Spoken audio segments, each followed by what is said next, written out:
It's early in the morning. Is that fun?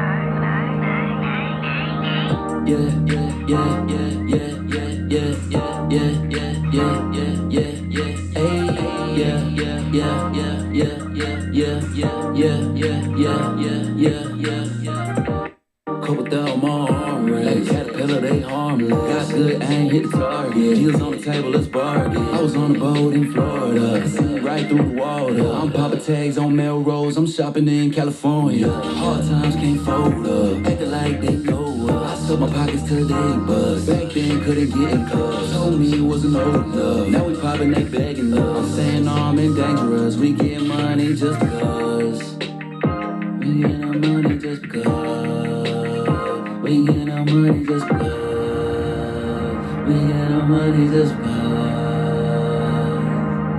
Just because. We get our money and we fly just because. Living wrong, living right just because. I'ma do this all my life just because. Top down, let me feel the breeze. Best dressed when I hit the scene. So fresh and so clean. Couple hundred stuffed in my jeans. So fine, she look Maybelline. Got her ass bouncing like a trampoline. I left home when I was 18. Jumped off the porch and chased my dreams. I'm so sick, need some Ivy. All that old shit is behind me. Rock a jumpsuit with some Nike. My left wrist so icy. Her main dude don't like me. Keep a mistress and a wifey. Diamond in the rough, I'm shiny. Wipe your nose, I'm slimy. We get our money just because.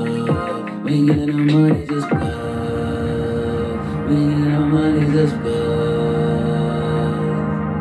Just because. We get our money and we fly just because. Living wrong, living right just because. I'ma do this all my life just because. Just because. What's up, chat? What's up, chat? What's up, chat? I am the host that do the most. Fuck around, get your dumb ass smoke, make you hide that bitch, and pray to the Pope. We are TSD Gang, TSD Gang, TSD Gang. What it do? What's up, chat? What's up, my boy Ron? My boy Ron in the chat. I see myself over whooping in this motherfucker. You know what I'm saying? Wanted to live stream today. I ain't hit the regular when I had to live stream this one. A lot I want to talk about, chat. I hope y'all feeling good. You know what I'm saying?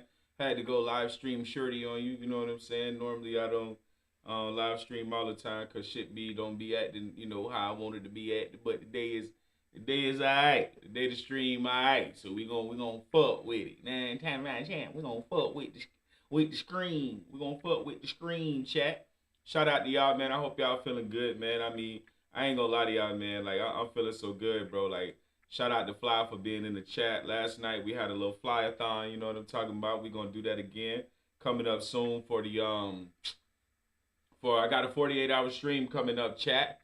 48 hours of me live streaming coming up soon. So we're gonna play all Fly music during that live stream. Shout out to y'all. I appreciate y'all being here. I am the host that do the most. Fuck around, get your dumb ass smoke, make you hide that bitch. Pray to the Pope. Shout out to my gang, TSD Gang. Thank y'all for being here. Thank y'all for all the big vibes, all the love, all the support, how y'all rock with me, how y'all hold me down, chat. I thank y'all so much, man. You know what I'm saying? I need this jam just one more time, chat. Just one more time, chat. It put that good feeling in your body, chat. You know what I'm talking about? Put you on the lap. Shout out to my boy Fly Now. Shout out to my boy Fly Now.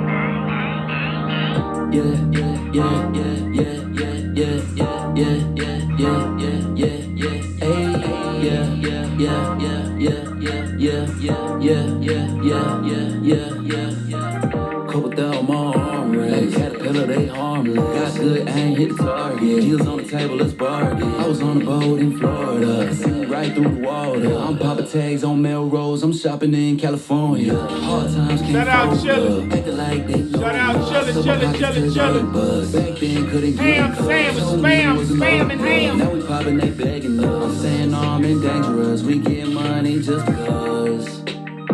We get our money just because. We get our money just because.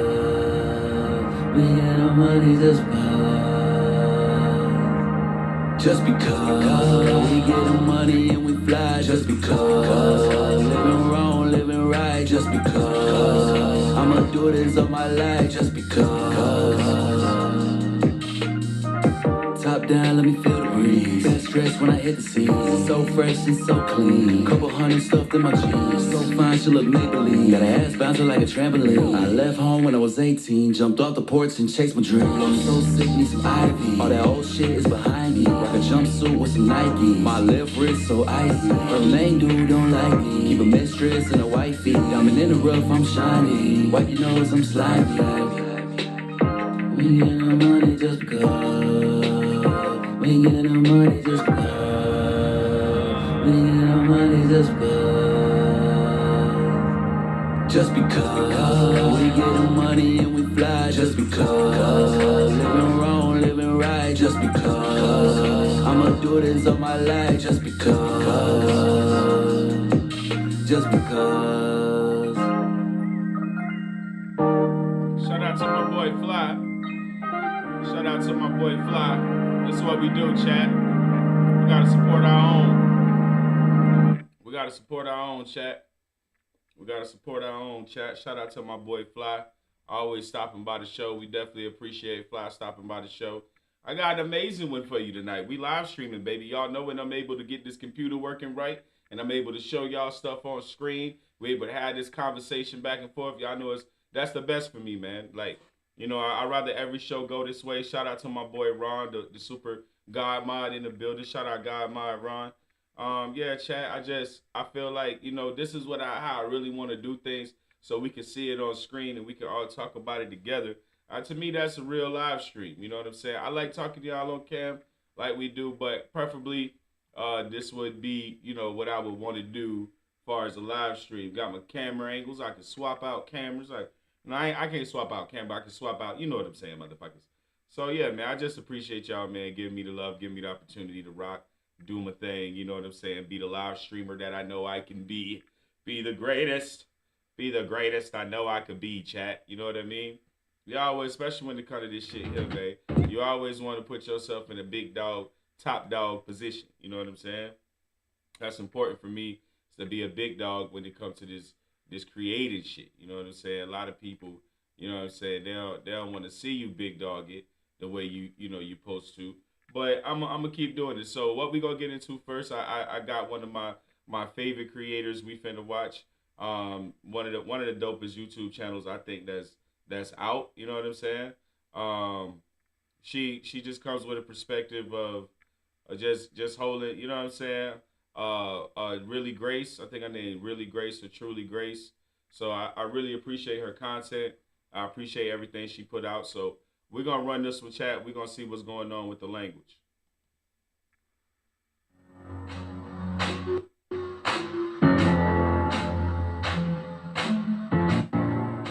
Hey internet friends, in my 2025 bingo card video, I said that Jay-Z and Beyonce were gonna flee the country in 2025 for their Diddy the Diddler connections. Last night, the news dropped that Jay-Z has been accused in a lawsuit alongside P. Diddy for what occurred after a MTV VMA Awards after party. Jay-Z has since denied these claims or any involvement. So y'all know what time it is. Today I'm gonna weaponize my own personal brand of autism to bring you a breakdown of the bigger picture. After all, I got 99 problems, but knowing who actually runs the music industry ain't one.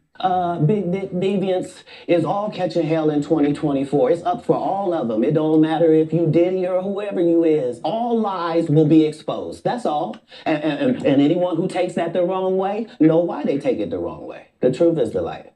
So here's what happened in a civil lawsuit filed on December 8th, 2024. Jay-Z, whose real name is Sean Carter, is being sued in a civil case for allegedly essaying a 13-year-old girl at an after party for the MTV Video Music Awards in 2000, so 24 years ago. Remember, there is no statute of limitations when dealing with a minor. Jay-Z is being charged along with P. Diddy, who is in jail right now. The accuser is only named Jane Doe in the court papers. About an hour after this news dropped, Jay-Z's X account released a statement strongly refuting these claims. They had that thing drafted and ready to go.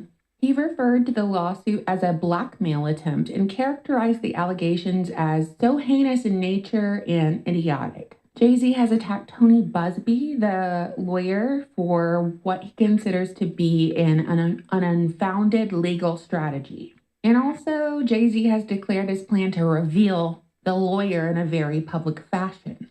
Of course, I needed to look into this attorney and find out if he was legit or not. Tony Busby isn't like a no-name attorney operating out of his basement and taking whatever cases he can get. He's a high-profile Houston attorney who successfully defended former Governor Rick Perry against abusive power accusations. He represented Cleveland Browns quarterback Deshaun Watson over sexual misconduct allegations. He filed a trademark infringement lawsuit against singer Jimmy Buffett and represented more than 160 wages hurt in the biggest industrial accident in American history, successfully.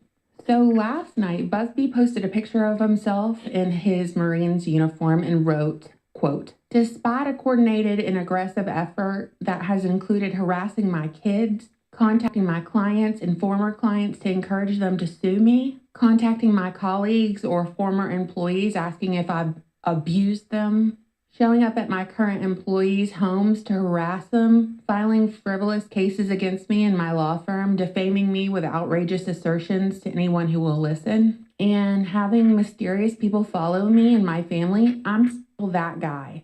I won't be bullied or intimidated. People will see through this effort to discredit me and my clients, and the truth will be revealed.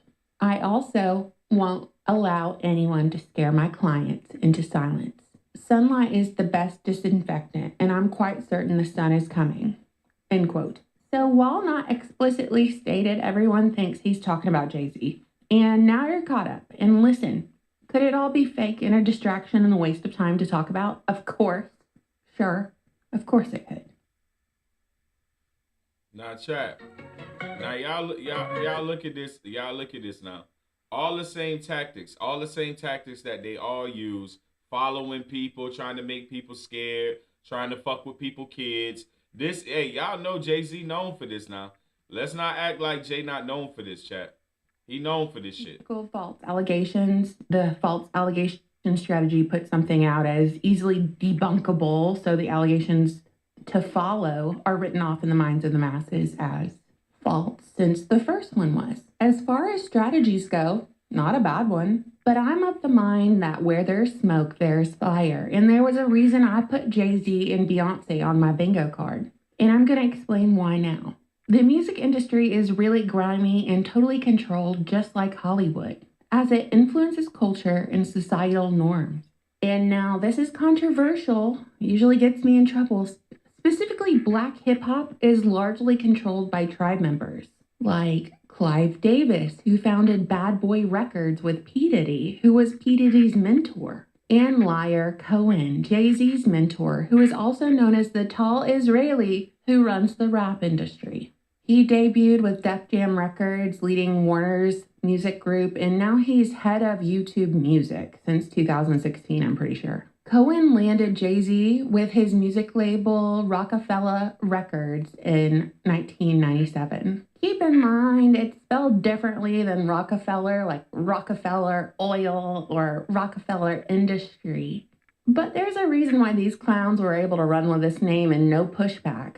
If I named this channel Rockefeller YouTube, I'd be getting a letter in the mail from a lawyer. One of Rockefeller Records' most famous artists was Kanye West, who was also managed by Scooter Braun, who I believe there's enough evidence out there to suggest that Scooter Braun is Israeli intelligence. But anyway, one of the most defining features of Black hip-hop music of this era, under these labels and tribe management, was the subversive nature of the lyrics and figureheads that directly influenced listeners. Listeners like young Black men looking for role models. The songs that got played on the radio were about womanizing, dealing, gang violence, cheating, and lavish consumerism. You know what I'm saying here. Nothing was promoted by these labels that, I don't know, highlighted fathers or community or family or love and dedication or just being exceptional and leaving behind a legacy that you're proud of for your family.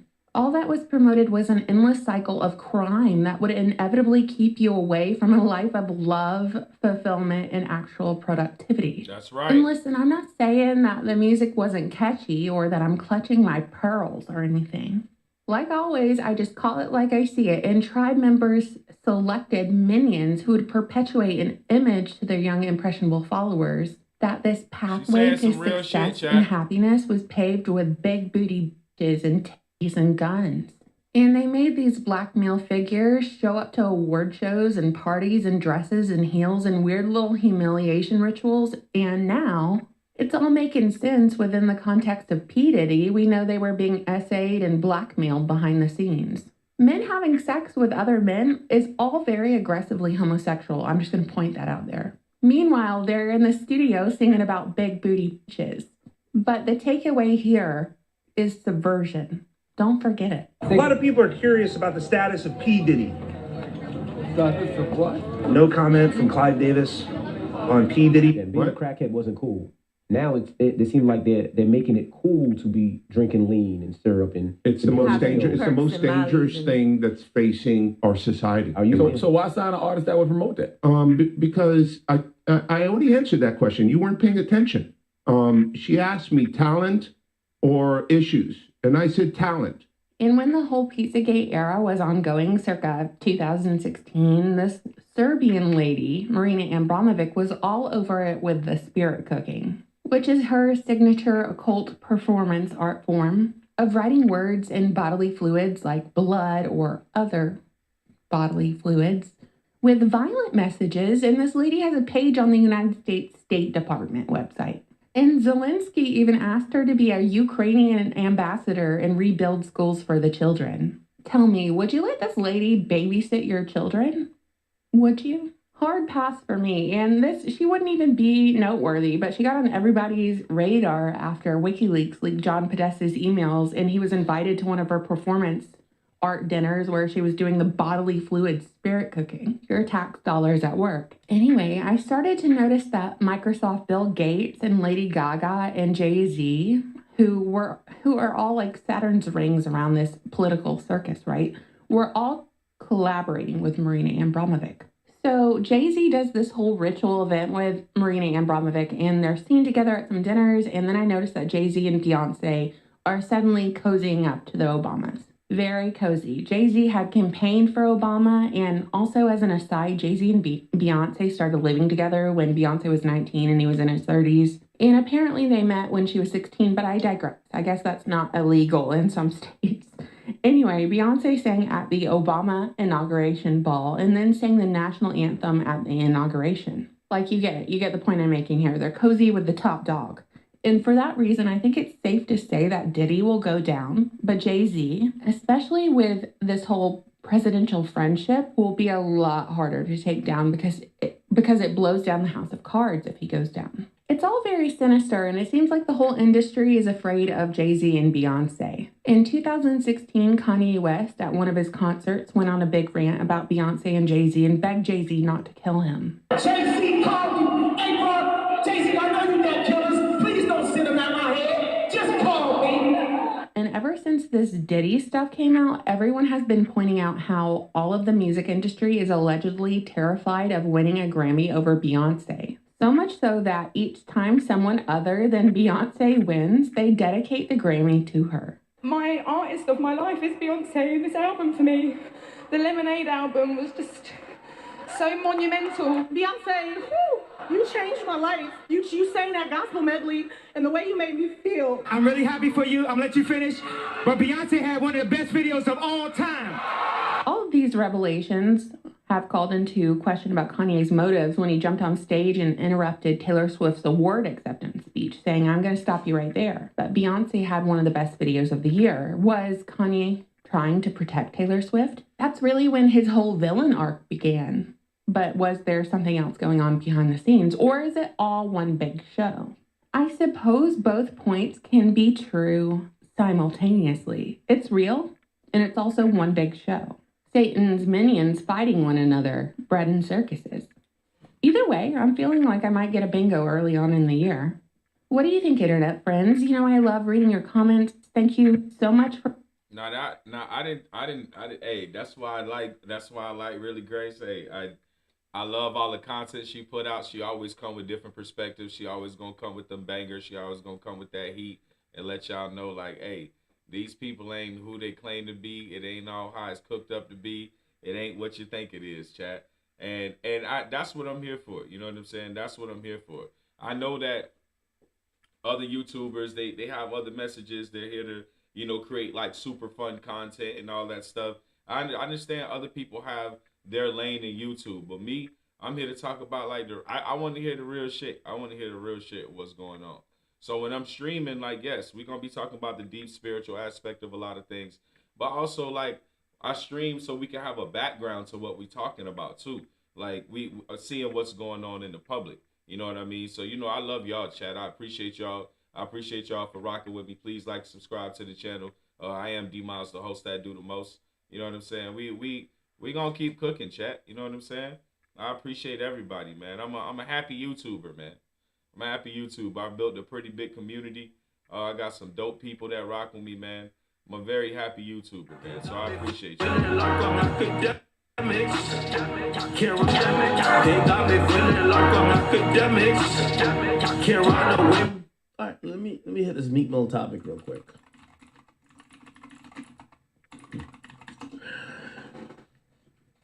Oh boy.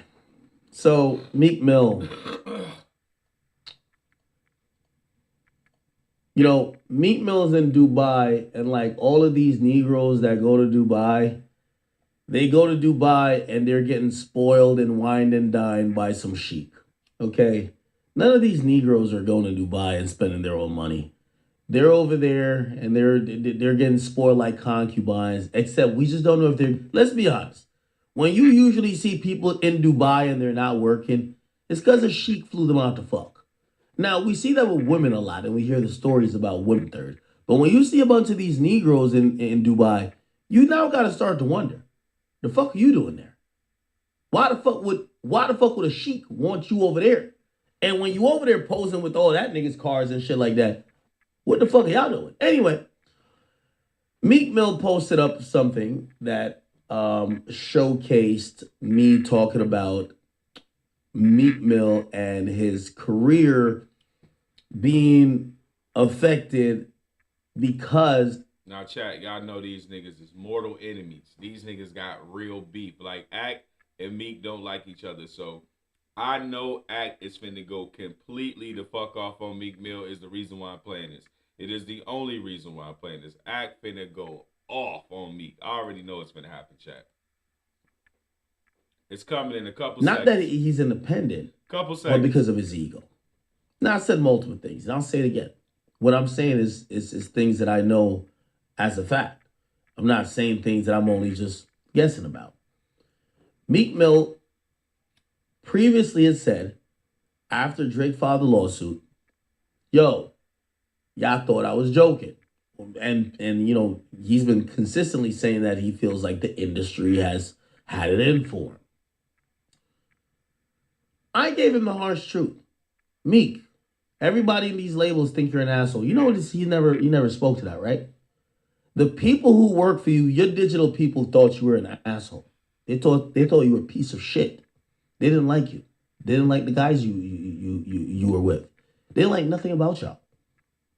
They thought you were an arrogant, cocky son of a bitch who came threw around your weight and talked to them like they were beneath you. Even though for that 2 hours that you were in that office, they spent countless of hours each week working to try to make your music more popular. People internalize that. Treating people like shit. People remember that. Now, that was not necessarily the conversation, even though that's a fact. The conversation then went to Meek eventually saying, he thinks something might be up because he hasn't gotten any bookings. And let me point it out.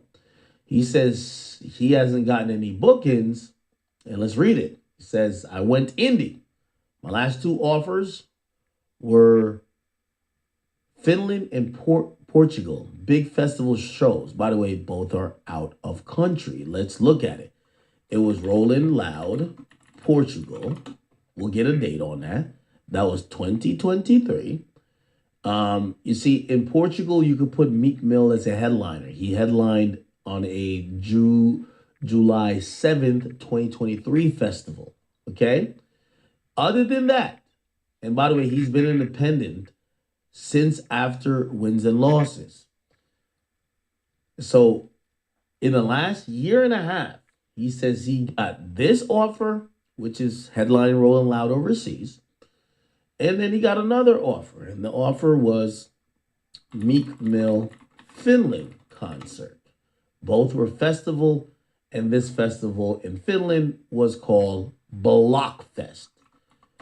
Finland Blockfest lineup. Okay. And there we go. This was August, which is 2 months ago.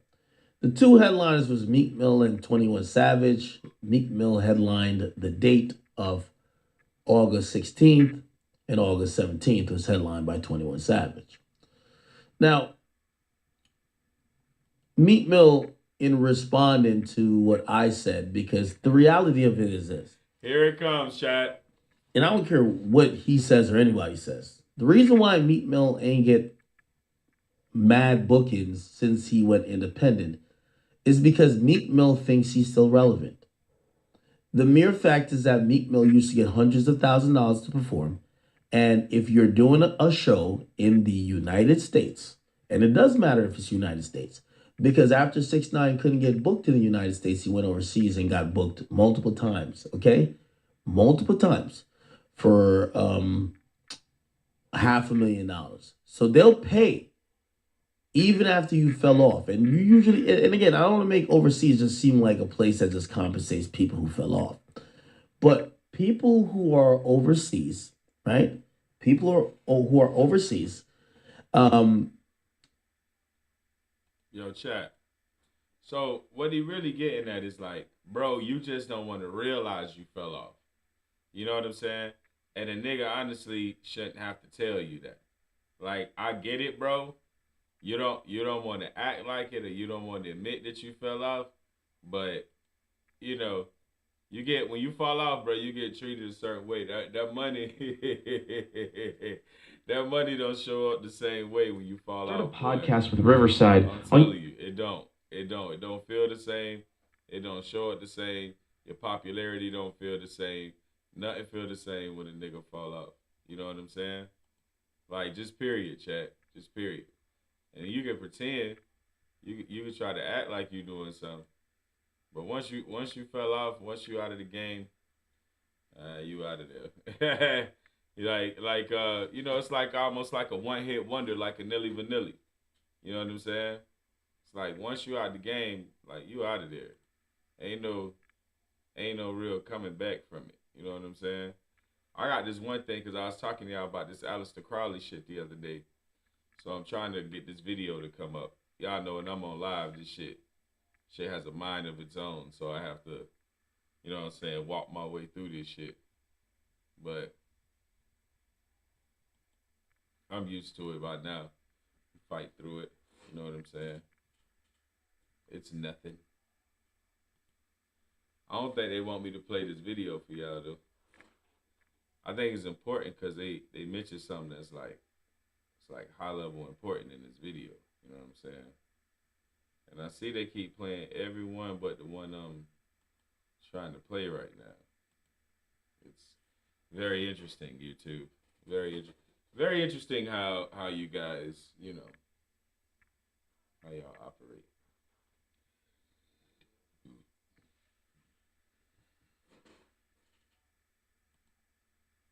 Let's listen to this, chat.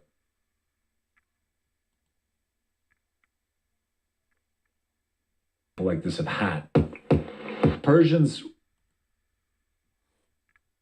reconquered Babylon, then they told the Israelites to go back and they the second temple, and then Christ came. What was that, like 500 BC, something like that? Yes, then Christ came. The second temple. The third one goes up, my friend, it's bye-bye.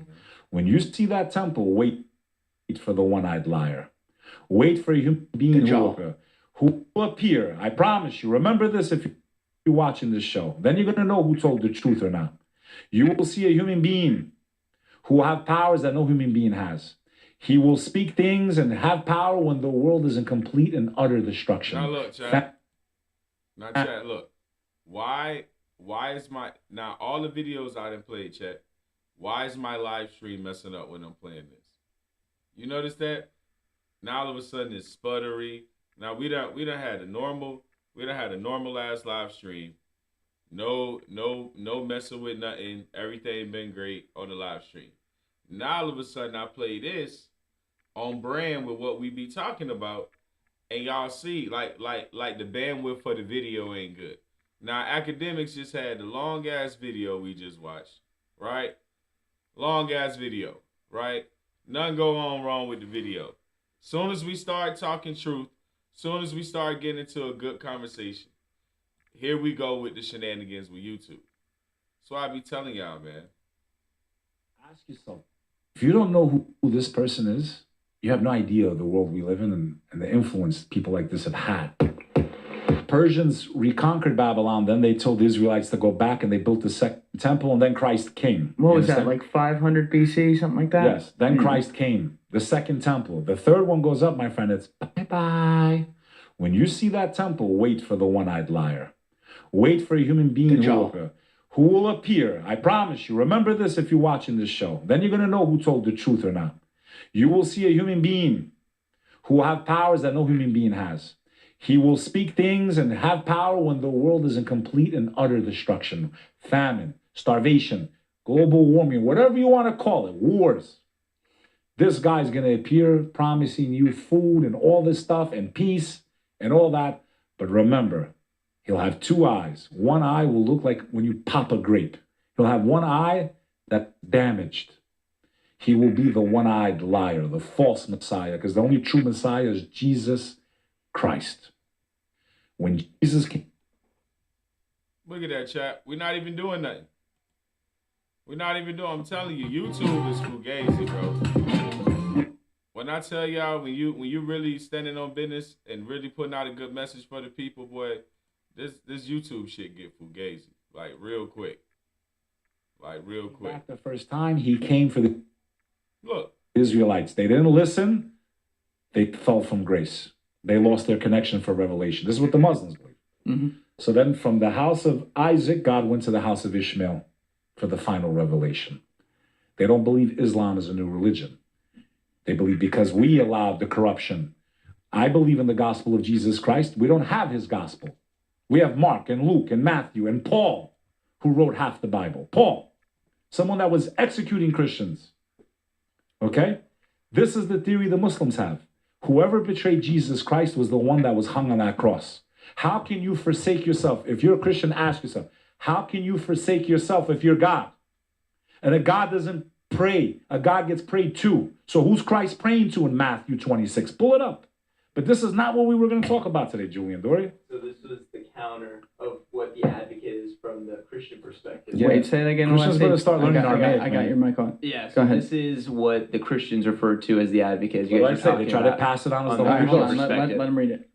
So it says here in John 16:7, Jesus refers to the Holy Spirit, which Beck, you were saying, as the advocate. The Greek word translated as advocate is Paraclete. Parakletos, which can also mean Paraclete, helper, advisor, counselor, mediator, the comforter. Depends what translation of the Bible you use.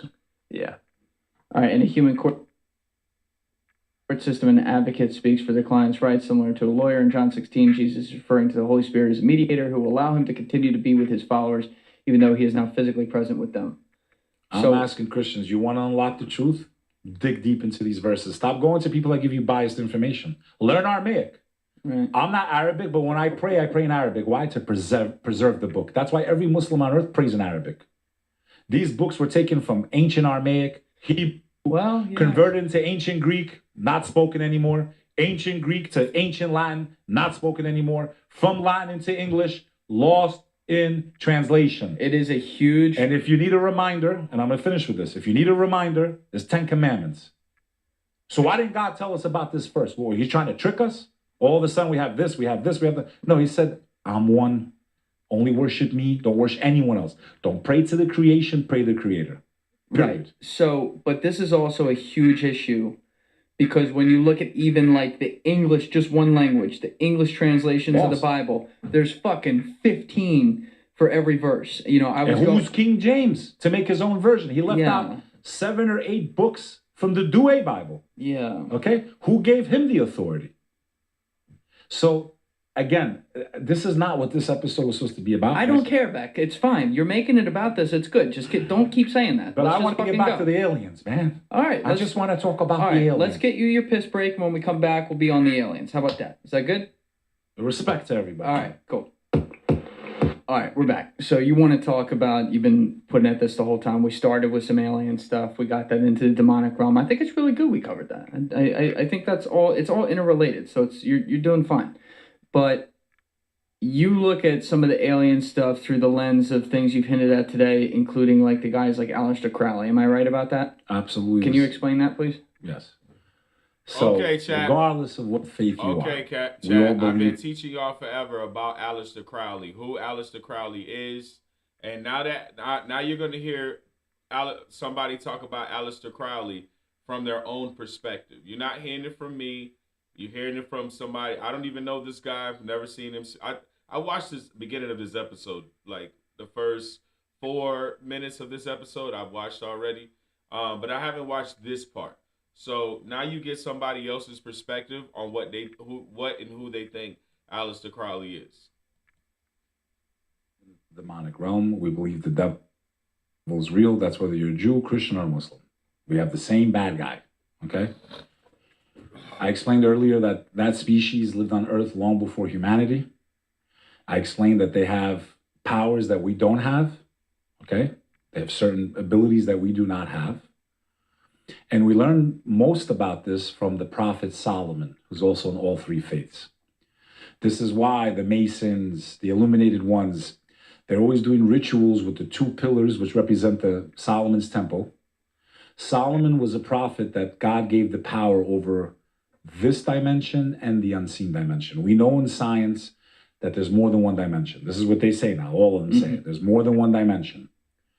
My question is, do you not think there might be something living in that dimension? This is where the dangers of technology like CERN, we don't fully understand.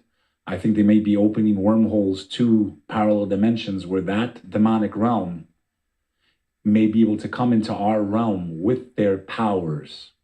The power to shapeshift, the power to travel faster than the blink of an eye and bring you back objects. We know this from Solomon. They helped Solomon construct his temple. He used to command the demonic realm, okay, to jump into the deepest parts of the ocean and bring out pearls the size of, tennis balls. He decorated his temple with these jewels.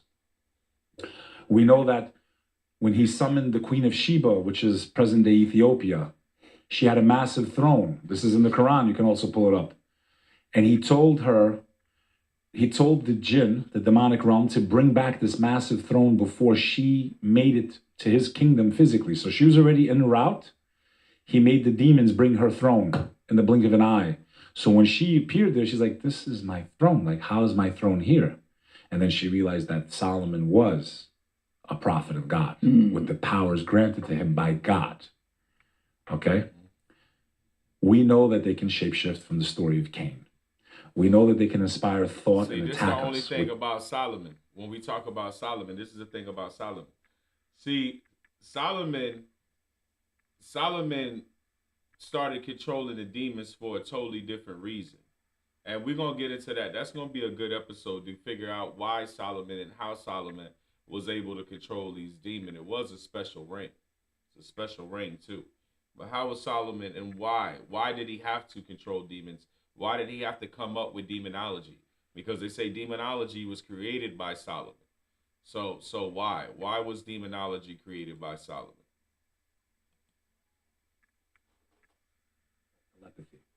Okay? To project thoughts into our minds.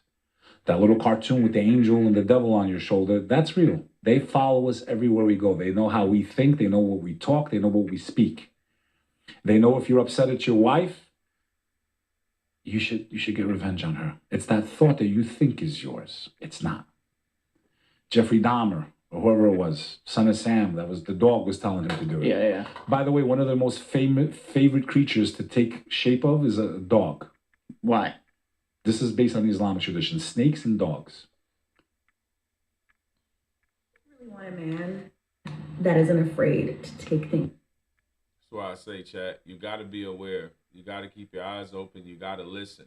Everybody has a message. Everybody is not, you know what I'm saying? Everybody is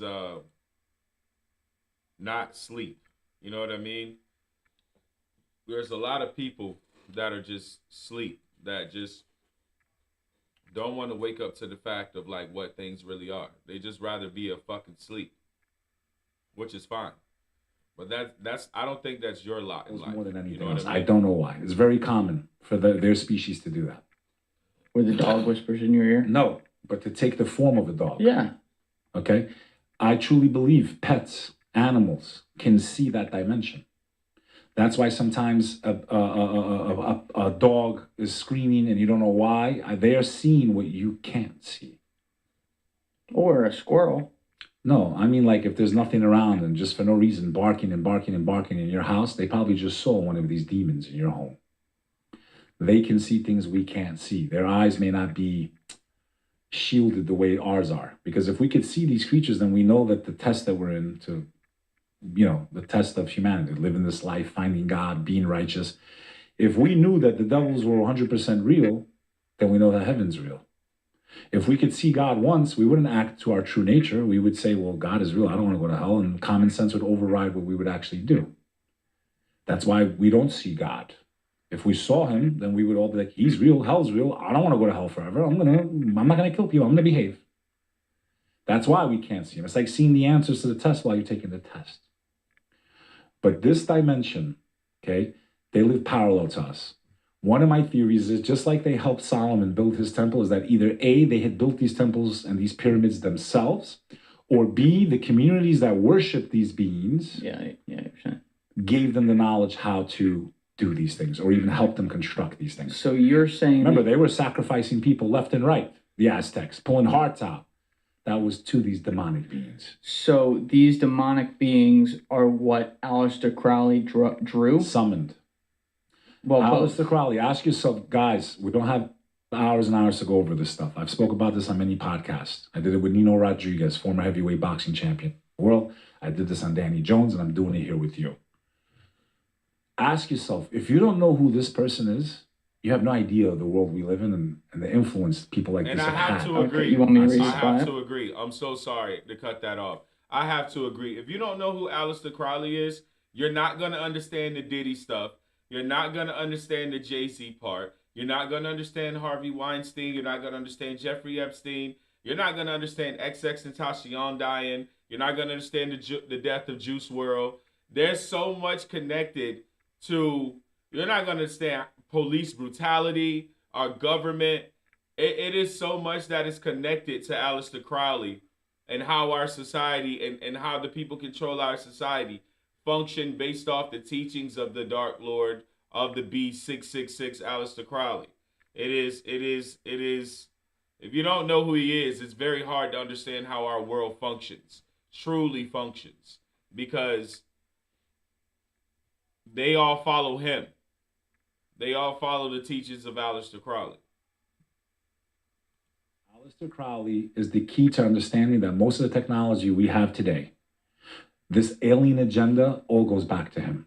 Okay, so it says Aleister Crowley was an English occultist, philosopher, ceremonial magician, poet, painter, novelist, and mountaineer.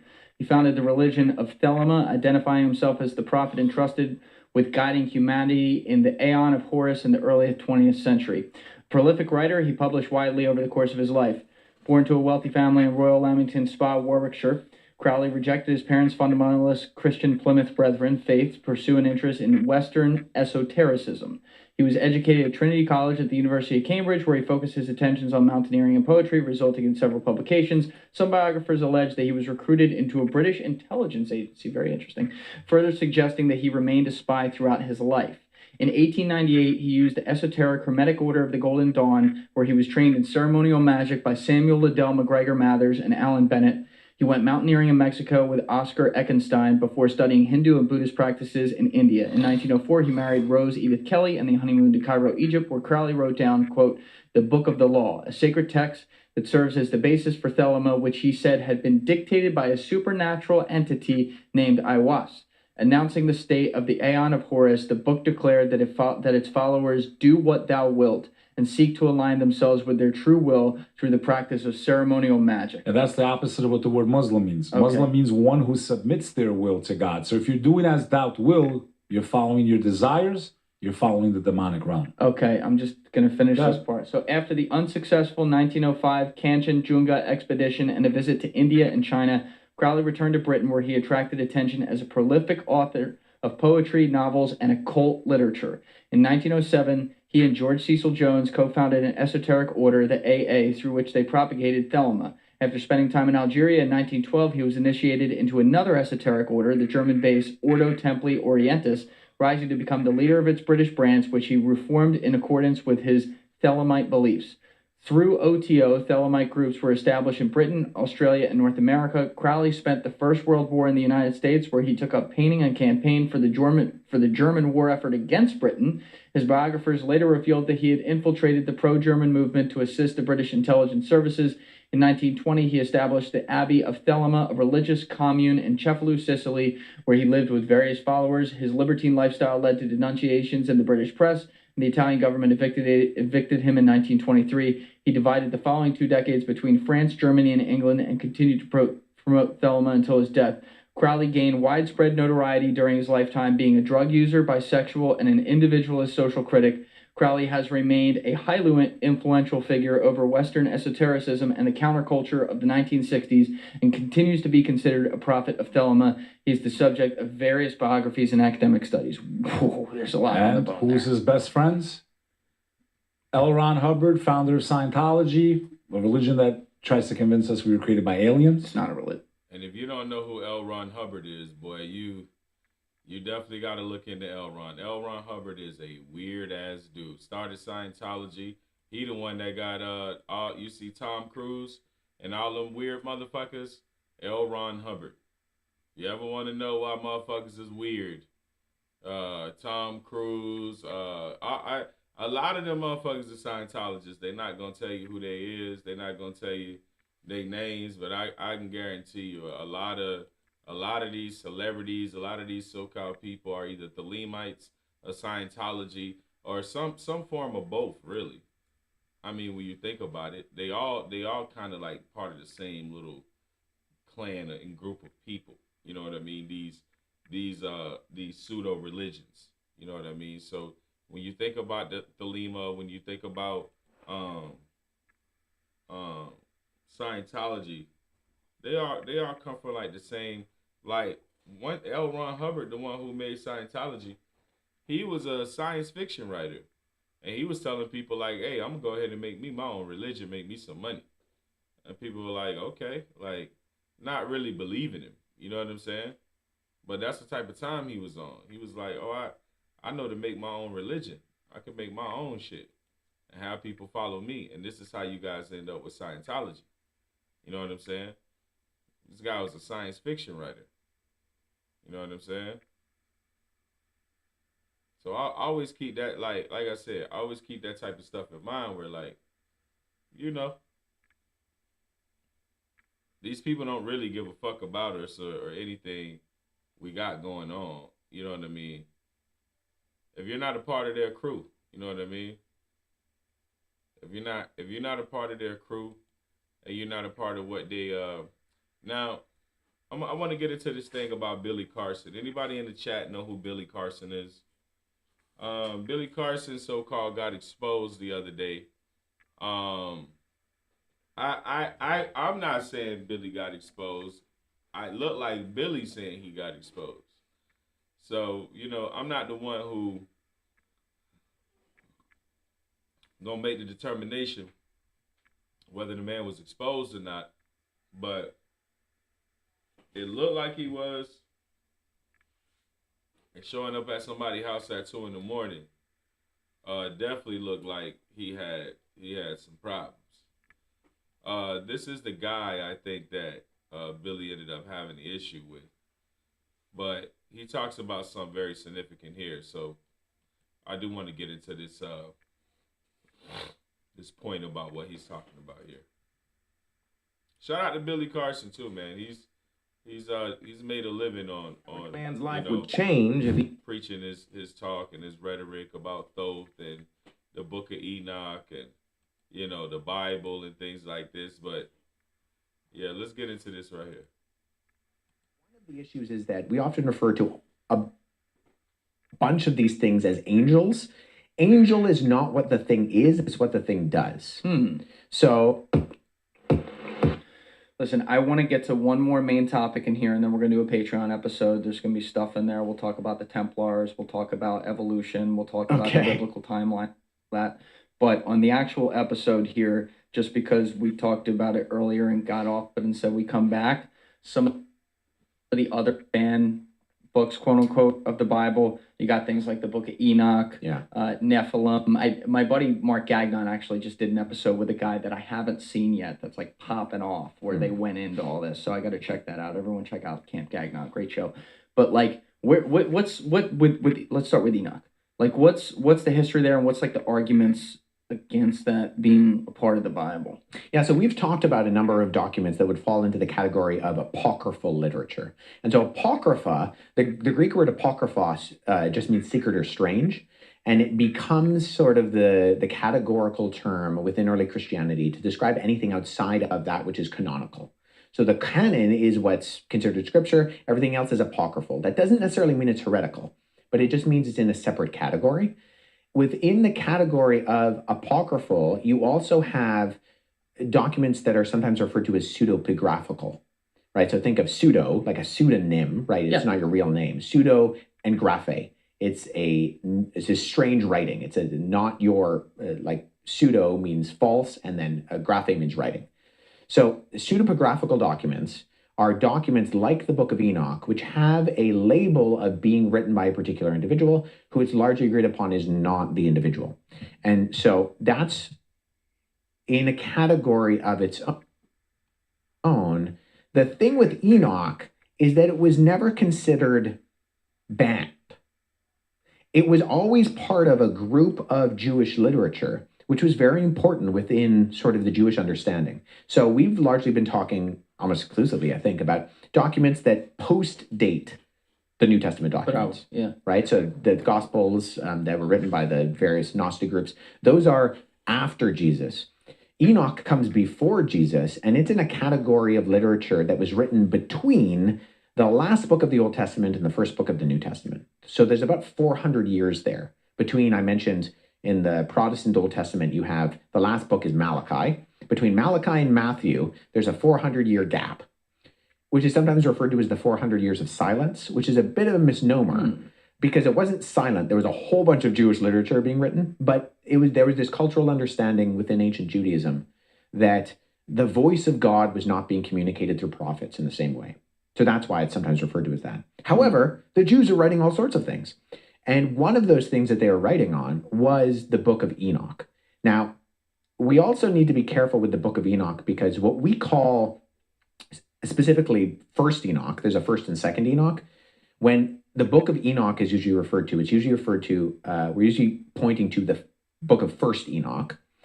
The Book of First Enoch, as it exists, you can go buy a copy of First Enoch. In fact, there's a pretty recent, very good translation of it by the publisher Hermania, which is the most updated one, takes into consideration things like the Dead Sea Scrolls.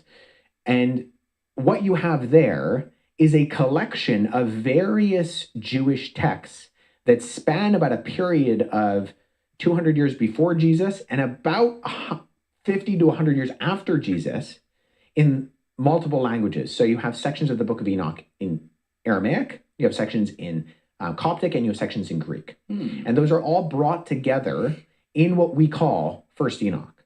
Now, the old sections are really, really old. The old sections are about 200 BC. They're in the 3rd century BC, and they're largely written in Aramaic and Greek.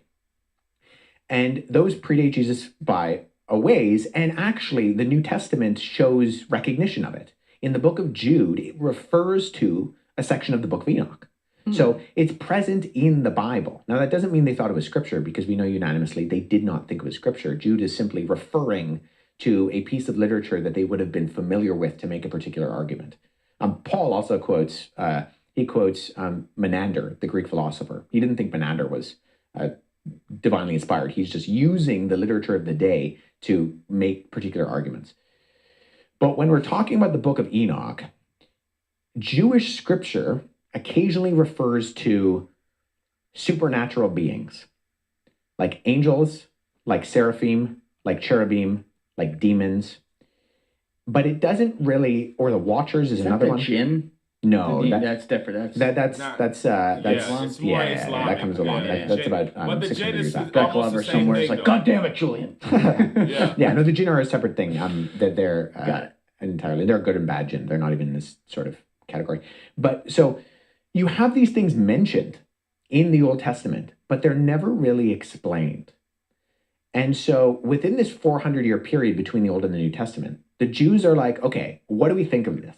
How are we to understand these supernatural beings that are created by God, that exist in some sort of parallel world, in the unseen realm, and they're interacting with one another, and they have different forms and functions? So one of the issues is that we often refer to a bunch of these things as angels.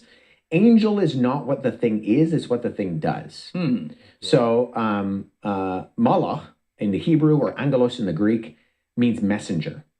So it is not a description of its ontology, what it is, it's a description of what it does. These are supernatural beings who go and they communicate messages to people. They're in some sort of relation in terms of their supernaturalness to other creatures like the seraphim and like the cherubim, who are supernatural divine throne guardians, which was a concept that was not foreign to the ancient world. You have Lamassu, which are the winged bulls with the human heads in Babylon, and you have sphinxes in Egyptian and Hellenistic culture. These were just concepts that existed within the ancient world. The gods have throne guardians. And within biblical Judaism, these are the seraphim and they are the cherubim. So sometimes you'll see those memes, the biblically accurate angels. Yeah. Those are cherubim. That's what they are. Okay. It's not actually an angel. It's kind of a misnomer in terms. But I get it, because we kind of broad brush with all these categories. The book of Enoch is part of the literature that's trying to explain that. What on earth is this?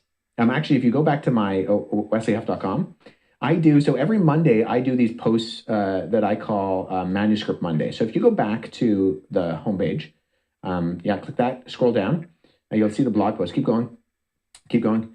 Right there. So biblically accurate angels. So I actually explain some of these. If you go down, go up, right there. So like angels, seraphim, cherubim, and then how these are portrayed. And I particularly go through the manuscripts and how both Christian and Jewish interpretation of them reflects them differently.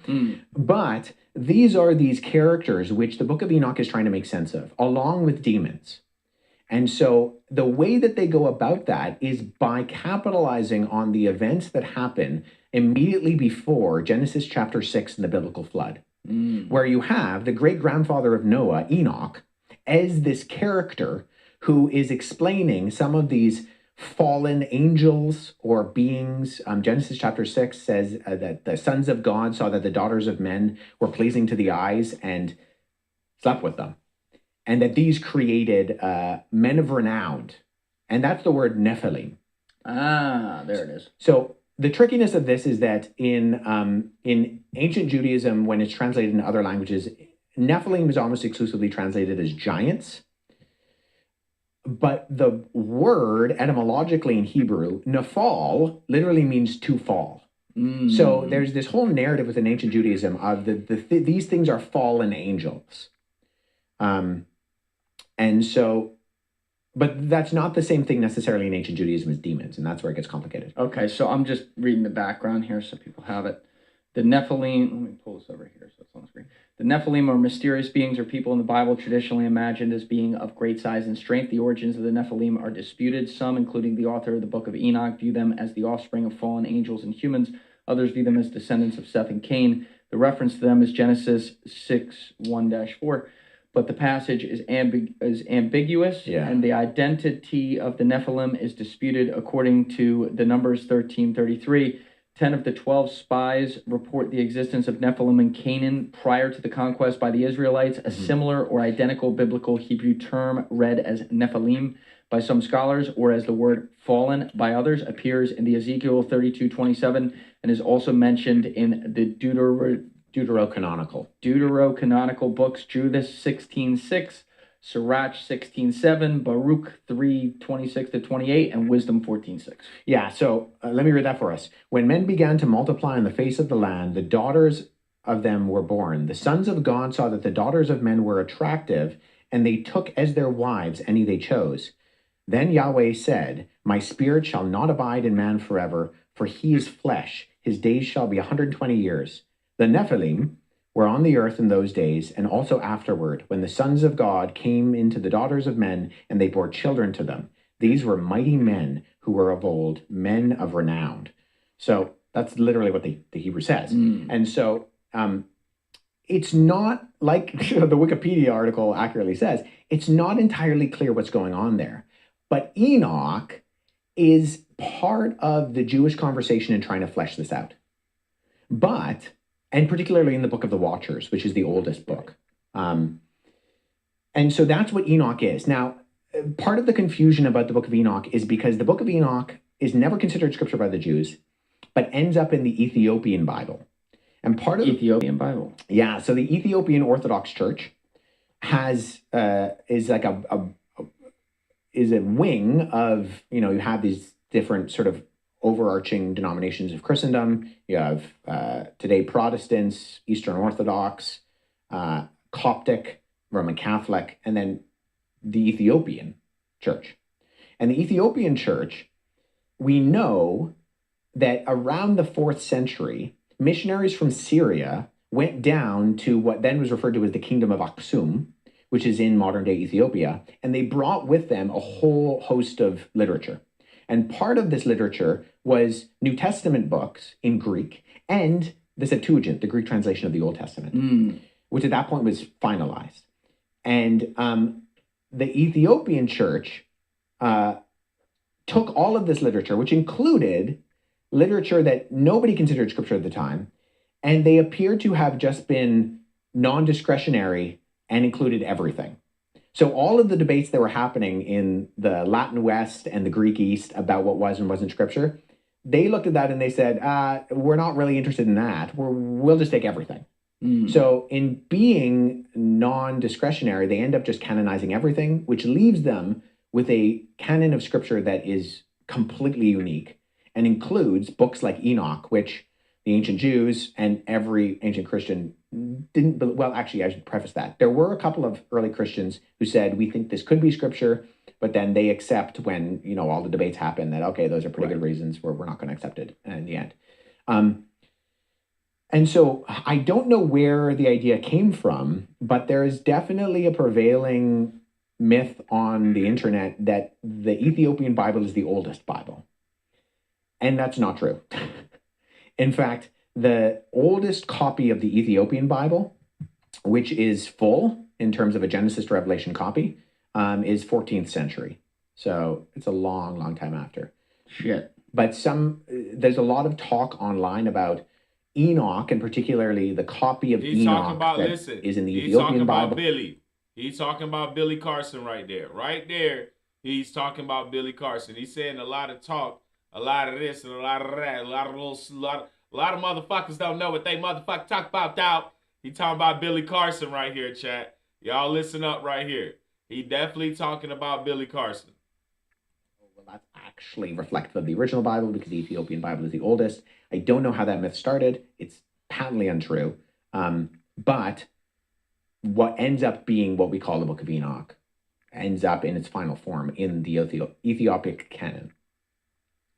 It's a lot on the bone today, man. Yeah. A lot of stuff. Sorry about that. I'm opening up the fire hose. Sorry, that's exactly what we want. We want the fire hose coming out. I really appreciate you sharing so much knowledge. I'm sure people will have all kinds of opinions online in the comment sections and stuff, but all of ancient history where it ties into religion and ideas and how we formulate it today, because because it all comes back to today.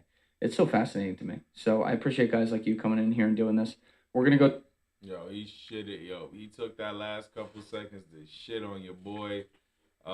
He did not. He was not with, letting Billy Carson not take a couple strays before he got the fuck up out of there. Now, if y'all don't know the controversy going on with this dude that was just talking to Billy Carson, it's been wild. Now he's gonna talk about something else here that I definitely want to hear. I find this guy pretty interesting. Nobody's conversation to me is the end all and be all. I just like great conversation. I like Want to turn hair loss? People who's giving their perspective and putting us on to some incredible information. I mean, you can't buy that. You can't beat it with a baseball bat, chat. Anybody who's trying to educate you, some people trying to manipulate you, but some people trying to educate you as well. You got to take the education. This goes well in that you would think that they would try to gloss over some of those things. That these people betrayed Jesus, that they denied Jesus, that they all ran away and they hid. Meanwhile, the women are like, and so we have a number of individuals like this, Irenaeus, Polycarp, Papias. And so they give us this unanimous confirmation within this early community, because it's not a very big community at this point, in saying, okay, well, we know who the authors of the Gospels are, and we have this direct chain of custody paper trail that goes back to the earliest Jesus community. And one of the criteria for deciding, okay, well, what goes in this group of documents, this testamentum, right? That's the word we get. So it's actually the word covenant. So in Greek, the word testament is diatheke, which is covenant. So it's the Old Covenant, New Covenant. In Latin, it's testamentum. So that's where we get Old Testament, New Testament. And they say, well, we know who the earliest Jesus community were. We know who were the disciples of Jesus. We know who the disciples of Jesus were. And so we can trace these back. So when other Gospels pop up, Gospel of Mary, Gospel of Thomas, Gospel of Judas, and they're analyzed, they know the people who are connected with this community. So they can look at the Gospel of Thomas and say, this isn't from Thomas. A, because we know people who know Thomas. And B, the content in it doesn't reflect anything accurate in its representation of either who the disciples were or who the Jesus who we know and have known from this community to be. And so when I talk about unanimous agreement on the Gospels, I'm talking about the earliest Jesus community that actually had a direct succession from either someone who knew Jesus or someone who knew Jesus. So we have this unanimous agreement on the Gospels, and we have this unanimous agreement on the letters of Paul, but we have some disagreement about some of the other books. If for no other reason, then there are a lot of books floating around with very distinct names on them. Like the Book of Enoch, are you talking about? Like stuff like that? No, that's actually previous. We can talk about that if you want. Yeah. Well, let's not get you off topic, but yeah. we'll come back to that. Yeah, so there are a lot of letters and writings with names associated with John and Peter.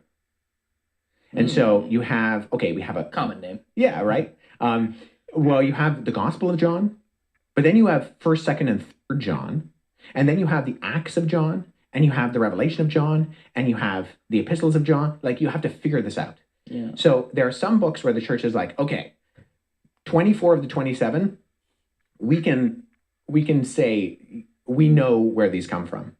But we got to make sure we do our due diligence so that we're not recognizing books that are not an accurate representation of the actual authors. And so that's why it took the dust to settle a little bit more on 1st, 2nd, and 3rd John, 1st and 2nd Peter, Jude, and James. Because they're like, we got to make sure these books are actually connected to the people whose names. How did they do that? The same way they did it with the other ones. So they looked back and looked at both the content and the provenance of the actual documents. So where are they being written? Who can we connect them with? Where are these documents coming from? And what communities are they coming out of? So there was no actual criteria for canonicity, but they did ask questions. And so these are in scholarship sometimes referred to as apostolicity, which does it have a connection with an apostle or someone who knew an apostle? Orthodoxy, which has nothing to do with the Eastern Orthodox, Greek Orthodox Church. Orthos means right, and doxa means, in a number of its different semantic ranges, teaching. So orthodoxy means, does it reflect the right teaching, in that the apostles established churches, and they've been teaching in the churches the things that have been handed down from those who Jesus gave the authority to teach. And so when we look at some of the content of these things, so for example, the last line of the Gospel of Thomas has Peter looking at Jesus and saying, hey, Mary's here. Get Mary out because women are not worthy of life. And so Jesus says, don't worry, I'm going to make her into a male that resembles you, male. And the last line of the Gospel of Thomas is, every woman who makes herself male will enter the kingdom of heaven. Like transgenderism? So I'm fucking with it. it's complicated, right? They were before their time, right? So the early church looked at this kind of content and they went, what is this? Yeah. Like, that's not, we know what the teaching of Jesus sounds like. It ain't that. And so they would both look at the content and look at the provenance in terms of the actual communities that they were coming out of. So you had apostolicity and you had orthodoxy, and then you also had the third criteria, which was Catholicity. Once again, nothing to do with Roman Catholics. Kata means concerning, and holos means the whole. Concerning the whole, universal church. And so they're saying, okay, is there enough unanimous agreement from the church universal, from the churches that were established by the apostles, that we can say these are being read widely within church communities that actually reflect a provenance of going back to the earliest Jesus community? Right. Within those communities, though, but the thing I always worry about, and to be fair, I worry about this with everything. It's not just, we happen to be talking about Christianity right now, but I'd make the same argument raise the same possibility, I should say, for literally anything that points to any form of religion or historical understanding of the history of the world. Like when you have call it closed-end community, you have a handful of people who are left behind after Jesus.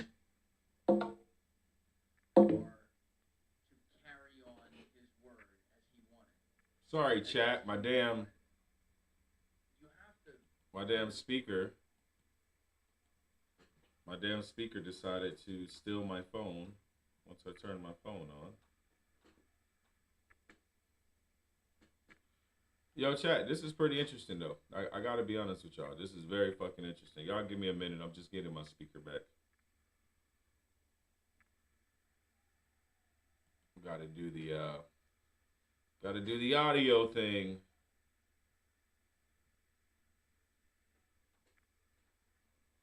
Hope y'all feeling good out there tonight, chat. I do like to bring some educational stuff sometime. Some shit we can all vibe with. You know what I'm saying?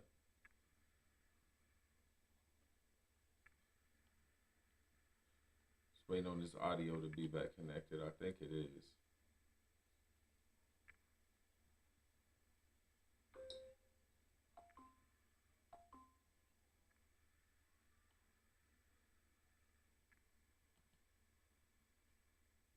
Let's see, chat. Let's see if we can get this audio back.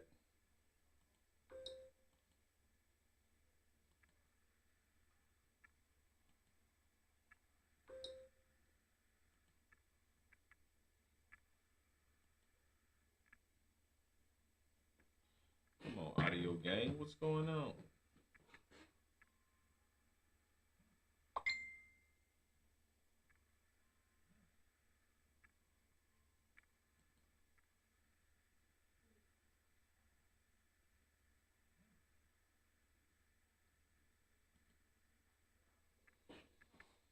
See, chat, this is the headache of being a streamer.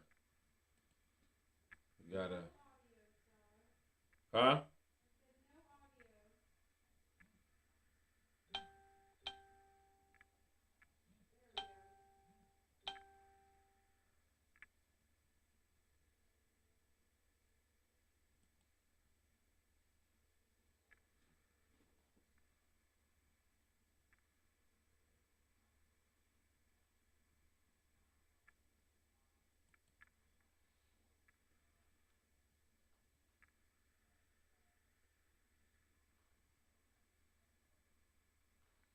See, chat, that's what I call pushing through, man. Gotta push through, man. Gotta push through, man. Sometimes these,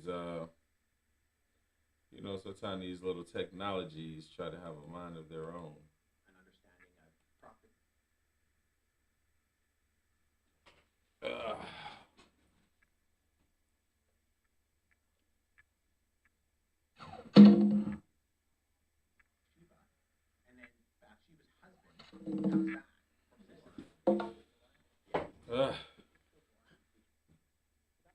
That was a good move, right? Yeah.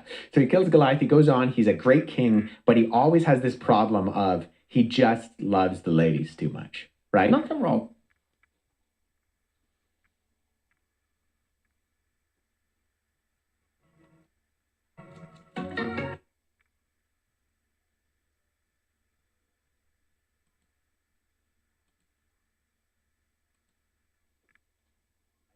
With that? So the story is he's standing on the roof. He sees Bathsheba. She's on her roof and she's bathing. And he's like, oh, I like that. And so he calls her and he's in and he sleeps with her. But her husband is fighting on the front lines for him. And her husband comes home and he's like, oh, this is a problem. So he tries to put her husband even more on the front lines so that he dies. Please die. And then he dies, right? And so he's like purposefully like micromanaging the death of this woman's husband so that he can basically, because she becomes pregnant and that's problematic because her husband's, so yeah, he brings him back from war and wants her husband to sleep with her so that he might think that he got her pregnant. And he's such a devotee of David that he won't go home. He sleeps in front of the palace gate. Because he's like, my comrades in arms, they're out on the battlefields, they're in the trenches. His wife's getting knocked up by the king. Yeah, oh my God. Yeah. So all that to bastard. say, shit. From a historian perspective, we look at this and we're like, hey, this is like the good guy. David's the good guy. He's Allegedly. the king, right? But he is a bit of a scumbag. Like he does these things. So we can look at that and we can say, especially within the ancient Near East, you never make the king look bad. So in this regard, that's probably true. These events probably took place because you look at all of the other ancient Near Eastern, the Mesopotamian, the Egyptian kings, the pharaohs, and they're always going above and beyond to try to make them look good. And so in the criterion of embarrassment, when you look at something like the Gospels, what's really interesting is, so it's sometimes, I like to refer to it as the disciples because they're like not getting anything Jesus is saying. Jesus is like, hey, I'm teaching you these things. And they're like, oh, okay. Like they continually fail to understand what Jesus is saying. He's predicting his own death. He's literally saying, I will be handed over to the authorities and will die. And then when it happens, they're like, we didn't see this coming. And then they abandon him. Yeah. And then Peter, who's like, number two to Jesus, right? He's the person who at the Last Supper says, I will die with you. I will fight for you. He's like, I'm going to deny you. You're going to deny me 3 times? Yeah. Yeah. And then he does it. Yeah. And so, bad luck. And what's interesting is that is particularly clear in the Gospel of Mark, which all the early eyewitness testimony dictates comes directly from Peter. So the Gospel of Mark portrays Peter kind of in the worst light. And if we're to trust the early source information, which I think we can, that's coming directly from Peter. Mm-hmm. And so the question is, looking at something like the criterion of embarrassment, this bodes well in that you would think that they would try to gloss over some of those things. That these people betrayed Jesus, that they denied Jesus, that they all ran away and they hid. Meanwhile, the women are like taking control. They're going to the tomb too. Yeah. So I totally agree with you that I think we really need to be careful of the fact that you have kind of mythological drift over time, and you need to be careful. However, there are criteria that we use as historians within the methodologies that we would look at any document to try to figure out, okay, how do we conclude, how do we make that, what I mentioned earlier, that inference to the best explanation, and weed out what is the reliable source information within this. Mm-hmm. And the interesting thing about the Gospels in particular is not only are they early, Not only do they reflect eyewitness testimony, not only do individuals like Luke admit their blind spots and saying like, hey, don't confuse me for an eyewitness. I'm not an eyewitness, but I'm interviewing these eyewitnesses. And sometimes he names the people in a purposeful way to say like, hey, go ask. You're right. Go ask this person. They're dead, but still ask them. Well, they're alive at that point. I'm kidding. Yeah. But so we have these kind of levels of credibility that exist within something of the Gospels that when I do historical analysis with someone like Cassio Dio or Tacitus or Plutarch, I'm using the same kind of criteria that I would with the Gospels to try to figure out, okay, what can I deem as credible and what can I deem as not credible? And interestingly enough, the Gospels have a very high inference of this because I think the authors are going over and above to communicate what we're talking about. You can place within a time and a specific location, and there are people involved. Here are the names of some of the people. Go talk to them. They're still around. And so I think there is, we do need to be careful of mythological drift or embellishment, which I think we do see in some of the other Gospels. The non-biblical Gospels. We see aspects of shoehorning of particular beliefs. So what do you mean shoehorning? So Jesus, the historical Jesus, is a first century itinerant Jew. Uh-huh.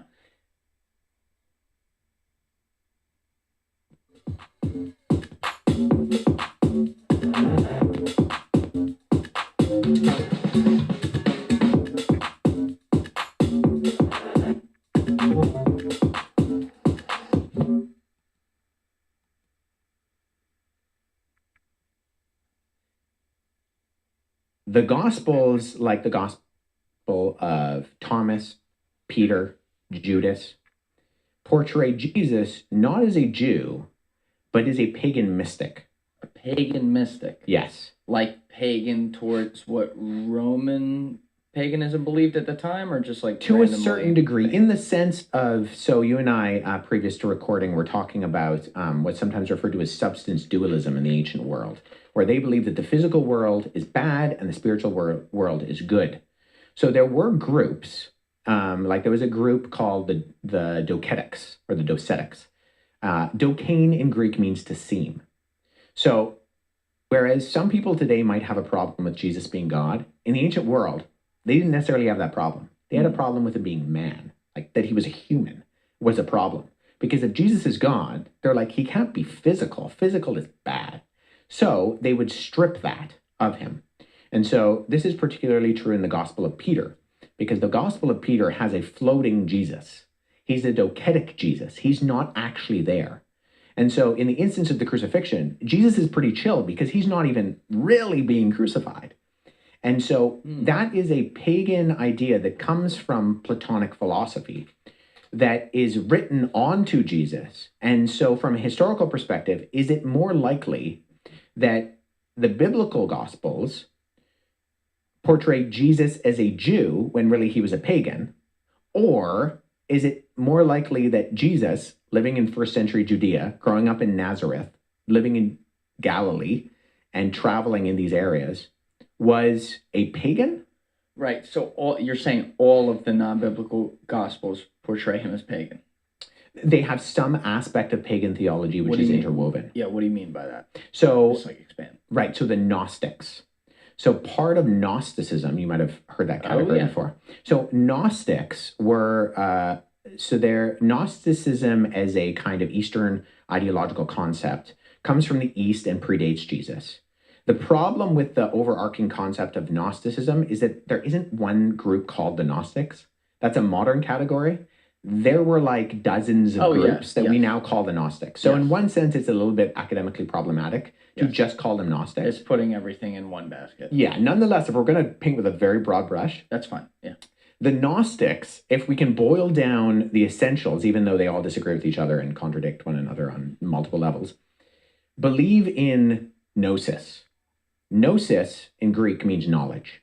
And the idea is that you have these divine figures which are imparting secret knowledge to particular people. And so Jesus in the biblical Gospels is very public with his ministry. He's preaching in public. He's telling parables, which, mind you, can be a little bit cryptic at times, but his actual overt ministry is very public in that way. He's preaching to literally thousands of people. The opposite is true in the Gnostic Gospels. Jesus is kind of covert, and he's whispering something into this person's ear, and he's whispering something into that person's ear, and he's trying to keep the secret knowledge close. And he doesn't want it to be, out there and to the public. And it's cryptic to the point of being illegible. So you read something like the Gospel of Philip. And if you ever sit down and read the Gospel of Philip, you find it doesn't make any sense. In fact, I've translated through the Coptic of the Gospel of Philip from the Nag Hammadi library. And it's even hard to translate sometimes because the words seem like they don't fit. Like they say things and you're like, I don't know what this means. I don't understand. I'm translating it as it looks, but it's illegible. And that's on purpose. Because the idea is, if you're enlightened, if you realize that it's not that Jesus is divine, but actually you're divine, and you realize your divinity, you unlock that by this gnosis, this secret knowledge. And so this is very different than what we see in either anything that resembles Judaism or anything that resembles what I would say is traced back to the historical Jesus. So it has these kinds of ideas that are more palatable for, say, a Roman pagan audience. They would have had no problem with these ideas. Whereas a lot of the things Jesus is saying are kind of antithetical to common understandings within broader Roman paganism. All right, real quick, I just have to go to the bathroom, but I want to ask you how they're antithetical right when we get back. So let's put a pin in that. And I have you throughout the day today, so we're definitely, this is so interesting, man. You're doing a great job. We're definitely going to do a Patreon episode as well. So we'll do this, and then we'll have some more content there, and the Patreon link will be linked in description. But one sec, we'll be right back. Yep. All right, we're back. Thank you for watching the video, guys. If you haven't already subscribed, please smash that subscribe button and check out this clip's full podcast episode by clicking here.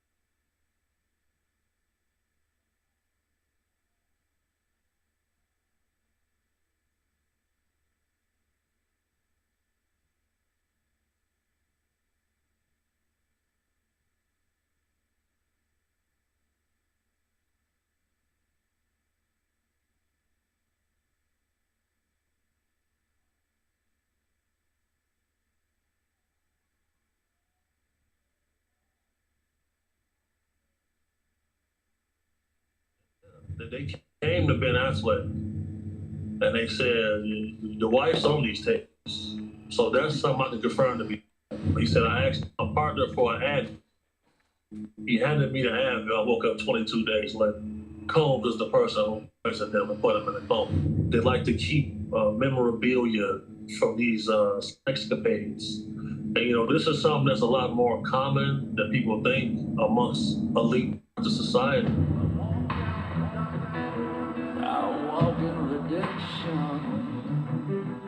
Hey everyone, welcome to another Sit Down with Michael Franzese. Hope everybody is doing well. All is very good, very blessed on this end, especially through this holiday season. And as always, I give all the praise, honor, glory, and thanksgiving to our God for that. Diddy, in the news, every single day we seem to hear something about it. Somebody is making complaints, somebody is talking about it.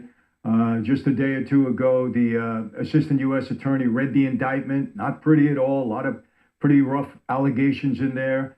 My position, as always, you're innocent until proven guilty, but, you start to see some things that pile up and give you cause to say, what the heck went on there, It's not good. We know that. It's not good. And I think Diddy's got a handful of issues that he's got to deal with. I don't know if he'll ever be free again. We'll see.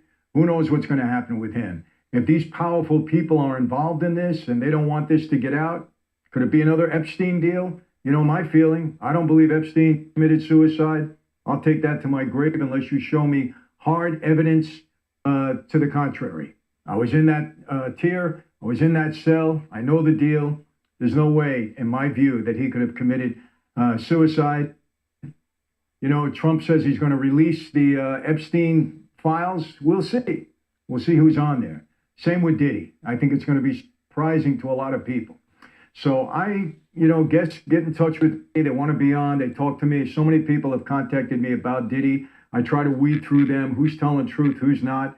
We talked to Suge Knight. Some controversy there, but come on. Suge is a street guy. He knew Diddy. He knows the rap industry is good or better than anybody. So I have to, I have to say that he's credible in a lot of things that he said. Then I brought Greg on, Greg Kading. He disagreed with some of the things that Suge said. He gave his own perspective on some things. Hey, I put it out there. You let these people talk, and then you agree or disagree, and you take from it what you believe you should. And today I have a guest that I got to tell you, I thought he was the most credible. Not the most credible out of everybody, but one of the most credible guests that I've sat down with or talked to about this whole Diddy matter. His name is Big Homie CC. He's a Chicago boy, born and raised, came from the street, and really has made a good way for himself. He's a big guy, Big Homie CC. He's got his own security company. He's a bit of an entrepreneur, and he's a bodyguard, mostly for females. He likes to be a bodyguard for females because he said they're easier to protect, and he takes his job very, very seriously. So he was at 3 events, 3 of Diddy's freak-offs. And so he has personal knowledge as to how these things were run, and he's going to tell you about it. And like I said, I believe he's very credible. I really do. I really analyze people. I listen to them. I watch the way they carry themselves and the way they talk. I was very impressed with this young man. He's not that young. He's younger than me. So anybody younger than me is a young man. But I was very impressed with the interview I had with him. As a matter of fact, so impressed that I talked to him, and you'll hear it in the interview, about possibly he and I getting together to try to do some good in the city of Chicago, where people are killing themselves every weekend. These young gangbangers, these young street kids are killing themselves every weekend. And it's gone on since the Obama administration. And I have personally contacted people in Chicago and said, listen, I'll come in and help. These gangbangers, they relate to me and they talk to me. Let's put something together and stop the violence in the streets. Nobody responds. They don't care. Obama, that's your home city, your hometown. You did nothing to your administration. And, and nobody has ever since. Trump, too, I got to say it, but, he was thinking about other things. I'm not saying it's okay, but maybe it's time that we get into that city and try to stop the violence. Innocent people getting killed every single weekend. So maybe Big Homie and I will get together and do something about that. I have a heart for these young kids. You'll hear about it. We talked about it.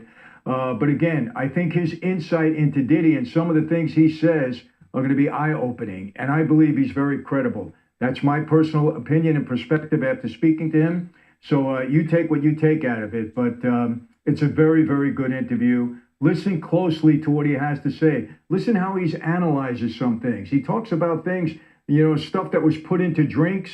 And he just talks about a lot. I don't want to give it away. I want you to hear it from him. So without any further delay, here's my guest. A pleasure to have a sit down with him, Big Homie CC. I don't know if you know, recently I had Suge on the phone, and and he talked a lot about Diddy, what he knew, and some of it was controversial, some of it. But hey, you know what? When I sit down with somebody, they say what they say, and I respect that, and we take it from there. But you were involved somewhat with Diddy because you were a bodyguard to somebody that went to some of his parties, correct? Yes, sir. That's exactly how it happened. And were you at a lot of these freak-offs, I guess we got to call them? So here's the thing. I only been to 3 of his events. Now, when the first part of the event is a normal socializing mixer, upscale, the who's who is there, it's normal. But when you see the guy come out with the black suit and he's collecting everyone's cell phone and then inviting them to another party, which I say it's layers to it. They're inviting you to another part of the party where everybody cannot go. Mm. You see, so then that's when discrepancies start to take place because, my business is predicated on protecting women mostly because, you know how dudes are with a lot of money. they can straddle the fence. So once ladies in the industry know, like, oh, you know, he's got integrity, he can't be bald, stuff like that, you know, you get booked a lot. So in one instance, I was with a lady, she on the cover of the Gucci magazine, beautiful lady. Inside they'll chew a grape, but they won't swallow the grape. They're trying to maintain, because they're trying to maintain their figure. Yeah. So, you know, one glass of wine to that person, she's gonna get drunk fast. Right. So, you know, my job, you got to monitor those things. And a situation took place where it was a couple of us, and it's 4 of us total, 3 ladies, the principal and her 2 buddies. They sipped something and they started getting sick. And this was the woman you were protecting. You were her security. Yes. Yeah. So, you know, my antennas go up. You know, it led to a confrontation because I noticed that certain people knew what was going on. And a guy told me to relax, it's normal. No, this is not normal. Y'all don't know who y'all got here today. And, you know, it led to a confrontation. I ended up getting hit with a bottle, get stitches. You know, a couple guys had to go to the hospital, stuff like that. Was it one of Diddy's bodyguards or one of his security people? Yeah. Yeah, some people from this team. Mm-hmm.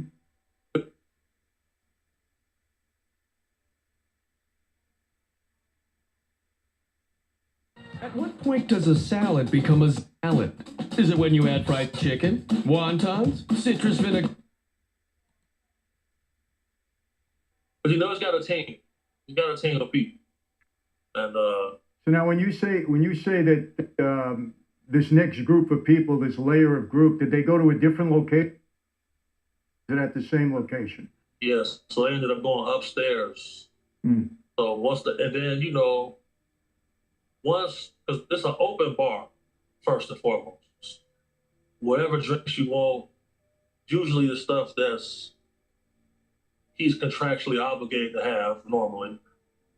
Any drug or narcotic you want is available. And then, but you just start seeing groups of sex workers arrive, male, female, and you just start seeing people pairing off and start doing what they do. And, you know, if I'm in one of these events with a male and my principal is a man, you know, I'll go wait in the car, you know, because like, look, bro, I'm not here for the swinger party. You feel me? And then, you know, you don't want to be the straight guy in a party where everybody else is rainbow, because when they start hitting on you, now you're the jerk. You never want to be that guy. You got to be a gentleman at all times until it's time to get vicious if necessary. So I never directly was paid by him or worked for him. I ended up at some of his events due to my employment, and yeah, man, a lot of strange things take place for sure. Let me ask you a question. If you can recall, what was the worst thing or the most off-color thing that you saw happen at any one of these events? Okay. So now when it comes to his events, the most off-color thing I saw was 1 second he's in a suit, next second he's in a towel, and he's holding hands with 2 Eastern European gentlemen. And when you say he, that's Diddy. You mean Diddy? Okay. Okay. Yeah, and he's holding hands with these little vampire-looking guys, like they off the movie Twilight. And you know, I knew, I said, all right, now I know what this is. I see what's going on here. You know, it's time for us to exit. You see what I'm saying? So, by the grace of the good Lord, you know, I was able to remove myself and my principal from there. But, you know, there's been times where I've been with guys and they're staying. You know, I had a famous singer tell me one day that he prefers trans ladies because they have stronger hands and stronger jaw muscles. Now, who told you that? He's a singer. His name's Bobby Valentino. Bobby Valentino. Unbelievable. Yeah, so, you know, bro, we grew up, we never looked up to these type of people. We always looked up to the gangsters, bro. So, like, the gangster guys, my uncles and all of them, they would always say, man, be careful, man. That entertainment stuff is for sissies, stuff like that. Exactly. And you know, so it's all about perspective. Well, let me ask you this.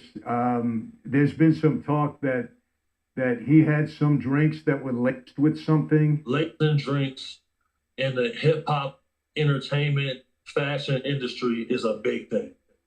And what do they lace it with? Well, previously it was Rutherford. And then the onset of... You got to forgive me, homie, but what is that? What is Rutherford? Rutherford, you ever heard of the term someone got roof? Oh, yeah, Rutherford. Yeah, I'm sorry. Yeah, I got it. Yeah. Rutherford was like the majority, but, you know, whenever you see guys doing a lot of cocaine, scopolamine is going to be around. Mm-hmm. And scopolamine, you know, once you're dosed with scopolamine, a person can take you to the ATM machine. They can say, empty your ATM machine, empty your account. You're going to empty the account out, give away all your furniture. Now, you have no control of yourself until it wears on. And it's usually permanent neurological problems that come from being dosed with scopolamine. So Rutherford and scopolamine is something I was always leery of, for sure. You know if that ever happened at a Diddy party? So I will say this.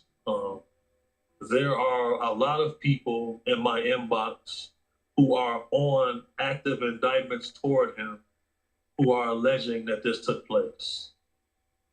So, you know, recently he came under scrutiny because of liquid GHB. Now, liquid GHB in a very small amount can incapacitate you. Lowers your heart rate to the point where someone may think you're asleep or dead, but you're really not. So there are people in the indictment saying that, you know, he squirted them with baby oil and they passed out.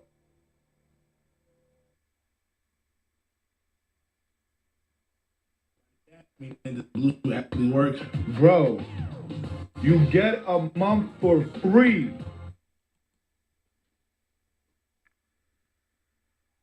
And what do you, and in my thinking, the only reason you would want to do that is to take advantage of somebody, whether it be sexually or any other way. Right. And what I've grown to understand is any man who does ecstasy for longer than 2 or 3 years, they start to become a sexual diva. This guy Combs been doing ecstasy for 20 years. And now, when he was arrested with a substance called Tusi, which is ketamine, ecstasy, cocaine mixed, and is dyed to be pink. Yes. So, you know, that's the pink cocaine that now everybody's talking about. Right. He was arrested with this while being under federal indictment and being monitored. So that goes to show that there's definitely addiction involved, and definitely a drug aspect involved as well. Let me ask you this. Did you ever hear of science being mixed in any of these drinks? Now, see, whenever people mention science, I get uncomfortable because over a period of 6 years, I had pneumonia 3 times, right? So on the final time, my mom takes me to the hospital. They get a toxicology report done. I test positive for cyanide. The way cyanide metabolizes in the human body is, after a certain amount of dosages, it turns into pneumonia. Kim Porter, his ex-wife, died from pneumonia. I heard that. His ex-bodyguard recently, a few months ago, just died from pneumonia. And when I first started speaking out about this, there were no podcasts. It's like 2013. There are no podcasts. Social media is really just starting to get ingrained in society. So people told me I was crazy, said I was a hater, but I work hand in hand with law enforcement in my career path. And, you know, they tested my car. My car handles tested positive for something. So, you know, I don't think a person will use cyanide directly at a party, but cyanide is around. I tested positive for it. I got my toxicology report to this day. So. And let me ask you, why would you put cyanide in somebody's drink? What kind of behavior would that cause you to be?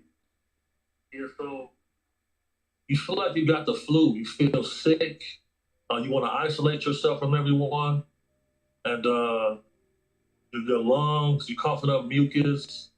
Like throughout history, cyanide poison was a way people got away with murder before the onset of better technology for testing for certain toxins and stuff like that. Cyanide used to be in rat poison. So, there's all type of cold case files. This person, she poisoned her husband over a series of weeks with rat poison. He died from pneumonia. Where there's smoke, there's fire. I'm not a conspiracy theorist. I don't invent or embellish. I'm only gonna speak on things I can verify to be facts. And I definitely tested positive for the cyanide and I had pneumonia 3 times. I basically got one lung now because. Really? So, but this didn't occur at a party for you. I mean, you didn't take a drink at one of Diddy's parties, and maybe the cyanide was in one of those drinks. No, see, because I have already been privy to certain things, so it's this footage of me with a bottle of champagne in my hand that I brought with me while I'm with models, stuff like that, because it's a scary feeling, bro. Like when you can look at somebody and tell they've been compromised and you can't really explain why.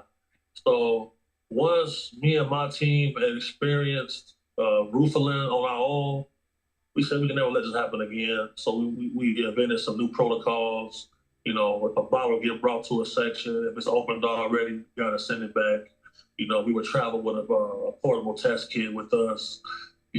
All type of, if people are paying you to protect their life, you got to use every tool that's available to you.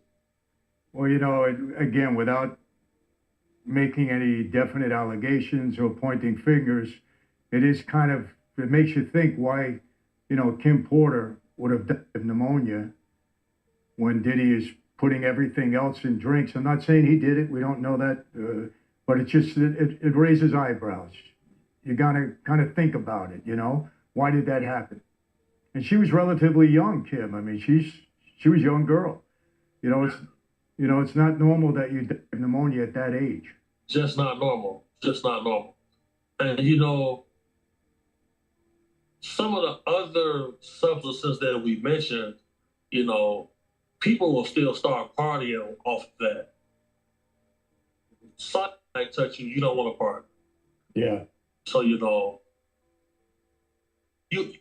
almost get a feeling like, man, something's wrong here. But you're not gonna think that somebody's poisoning. You're not gonna think that, Right. But it definitely happened to me. So, and like in the work that I do to combat human trafficking, I've had bounties on my life. I've had the FBI showing up telling me, yeah, we got information. By law they gotta tell you. Right. Had those situations, so you just kind of get accustomed that you know what you signed up for. So you just try to take as many steps possible to mitigate risk and hope for the best. Be vigilant.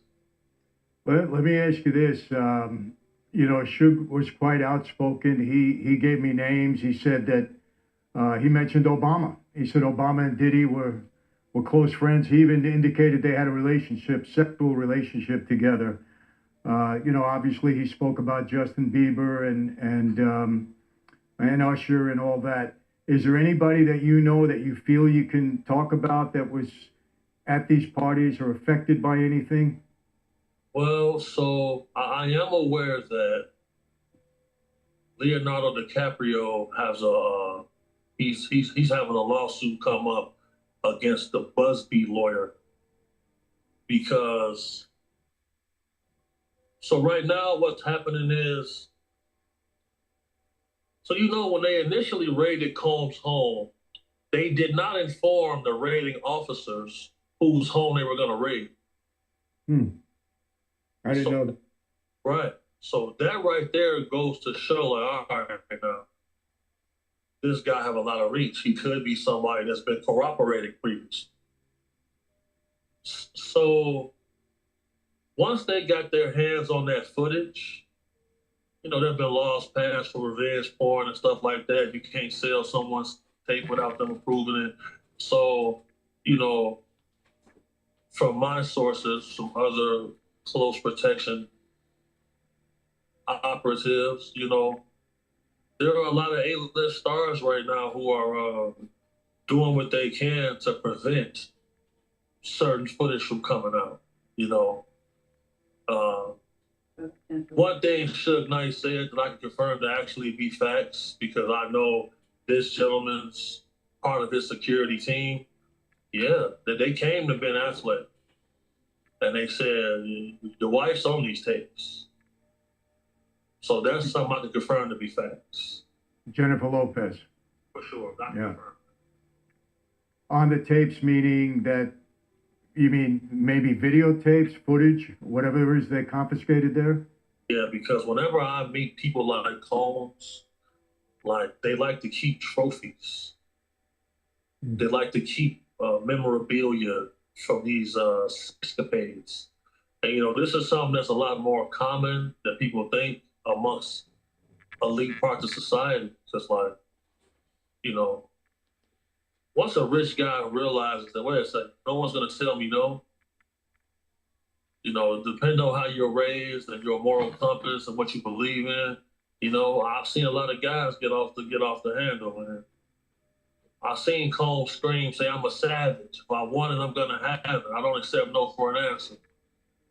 That let me know what I need to know, because, you know, I've done security for certain guys, and, you know, you show up to their house unannounced, and he's in a mascot outfit in the floor with somebody else in a big teddy bear outfit, and they dry him in the floor.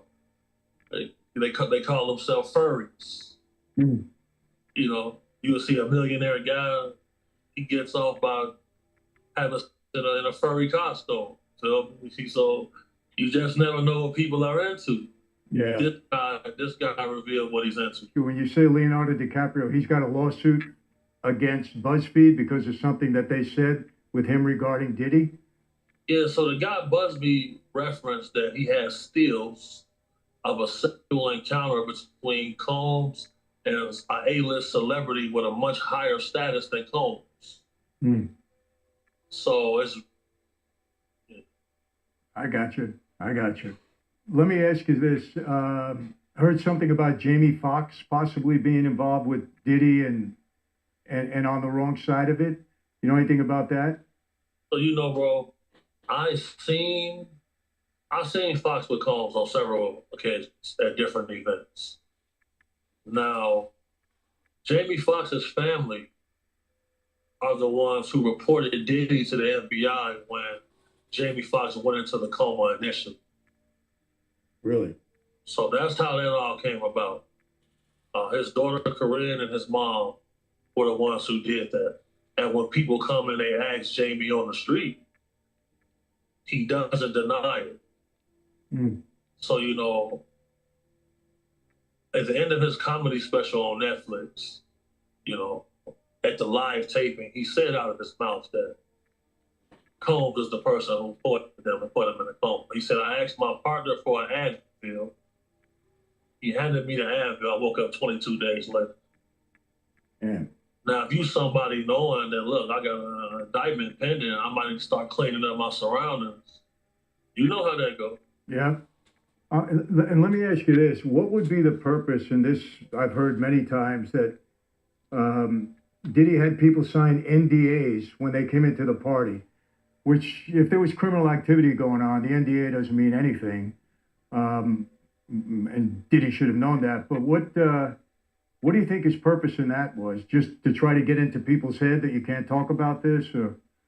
Well, you know, Michael, I'll tell you, non-disclosure agreements at celebrity who's parties is something that's taking place on a daily basis.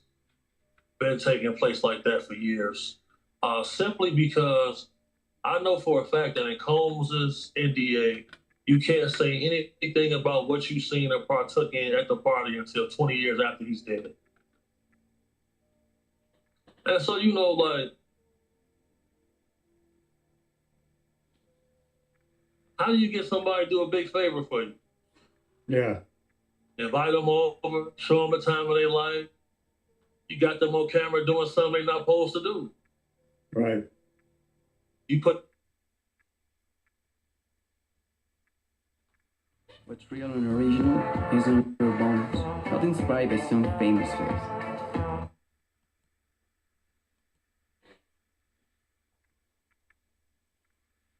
Call in for that favor. Hey, buddy. Remember that day I really need to get this person right here signed to this person. Or I really need to get this person to stop speaking on that radio channel about me negative. That's how I have them. Let me ask you, you know, one of the questions I had is how does this go on for 20-some odd years? And the reason I say that, maybe there's a little, I don't want to say resentment, that's not the right word, but in my former life, the FBI was on us 24/7. We were like, I mean, I was indicted 7 times. I was arrested 18 times. I went to trial 5 times. I had 2 federal racketeering cases, 1 state. They were on me constantly. And look, I was a criminal. You know, I was doing what I was doing, but I wasn't doing these kind of parties or anything like that. What I'm saying is, how does this go unnoticed or unbothered, I would say, for 20 years? So my first reaction is, this guy must be an informant. He must be doing something with the government.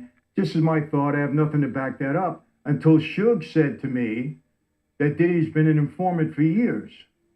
Right, right. What's your thought on that? Okay, so my thoughts on this is this.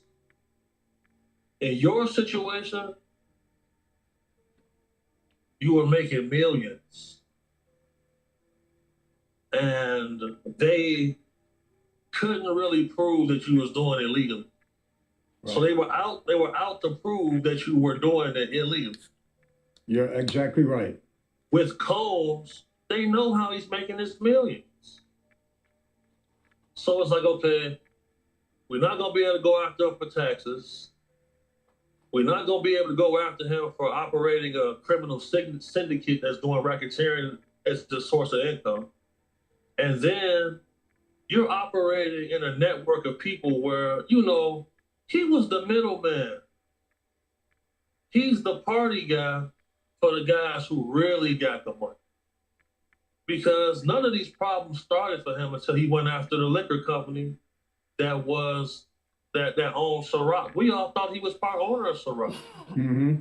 The moment he won that lawsuit, shortly after that, he sold Revolt TV. Revolt TV was his baby, his own network. He worked hard on that. So when I saw he sold that to his buddy, I'm like, all right now. Word just came down. They coming after him. Because you got those big corporations, you know, you got 5 or 6, you probably got 2 billionaires, a couple hundred millionaires on the board of directors. On Combs' board of directors, it's just him. Nobody on his board of directors is going to be a real affluence to the point where, you know, they can really go and donate to a presidential campaign or something like that. So, you know, Combs felt like he was bigger than the program. And once he demonstrated certain activities, you know, it led to his demise because, you know, the human trafficking division in the United States is a small group. Yeah. So that's why after Combs went down, you seen the guy Reeves from Abercrombie. You see what happens down by Disneyland. They working hand in hand with other groups of law enforcement to combat this. You know, it's $11 billion a year. Yeah. You know, people want to blame the majority of it on the 5% of celebrity culture. It's not. That's not the majority that's making the purchases. You know, you can sell a kilo one time. You can sell a kid 100 times. So, you know, once they was able to see that he violated interstate commerce laws by flying underage people on planes for sex and stuff like that, that's what led to his demise. And then once he was off the street, people feel safe now. He's a dangerous person. He's not a pushover. His name's associated with murders, various assaults, explosives in someone's vehicle. Feds say they got him actively while under indictment, calling witnesses, trying to get them to change their story. They told him, you can stay on the street as long as you're not calling witnesses and your private jet is in 2 different states. This guy standing on the street with a sucker. Yeah. And a group of young girls, they're excited to see him. Then that plane came to New York. They picked him up. They picked him up immediately.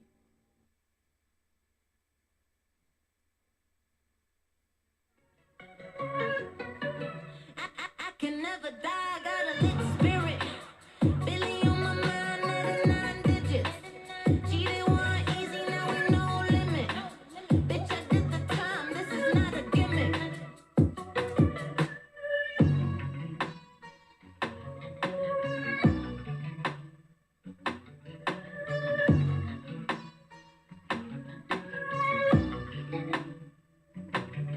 Hello, bitch. If you think you've got advice for me, keep.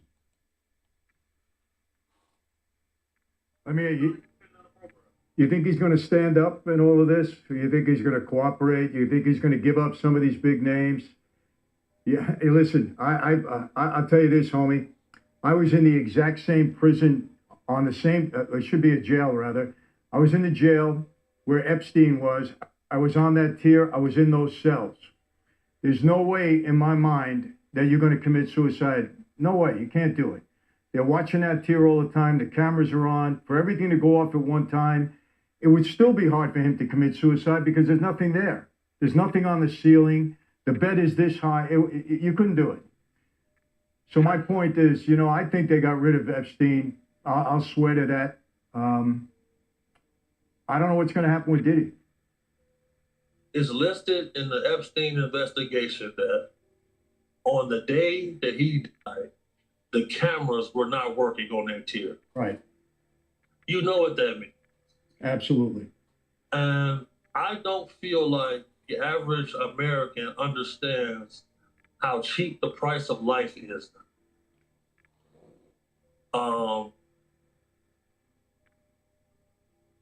Combs, they said that 1,000 bottles of baby oil, allegedly some of the bottles tested positive for liquid GHB.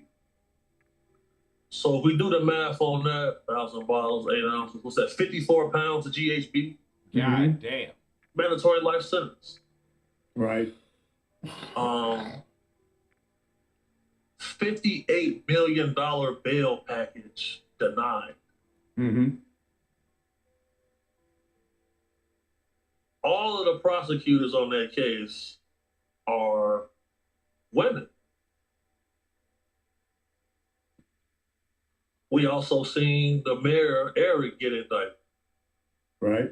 FBI was trying to save face before the election to not get disbanded.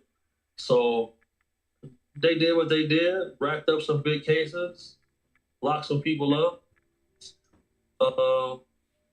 Combs is going to have to give up people if he ever wants to see the light of day again. He's facing several life sentences.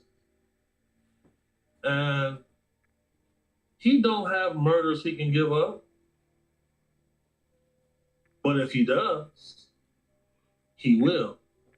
So January 20, trial start May 25th? Yeah. We're going to see some interesting things start to take place before then. Do you see they come in, season his notes? He get a little win in court. They got to destroy the notes they took. Yeah. he wants to change his jail because he knows he can get Epstein in there. Yeah, you know, my thinking is he either disappears, meaning some kind of accidental death, number one. Number two, he cooperates and gives up somebody that law enforcement might think is more important than him. Or he goes to jail forever. I mean, it's going to be, I don't see him standing up. Let's put it this way. I don't see that. I don't see that either, because why would you, as a billionaire, need automatic rifles with defaced serial numbers? Mm-hmm.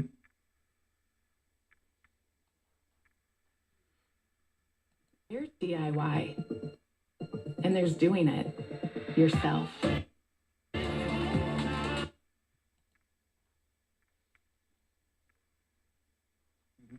Why would you need that?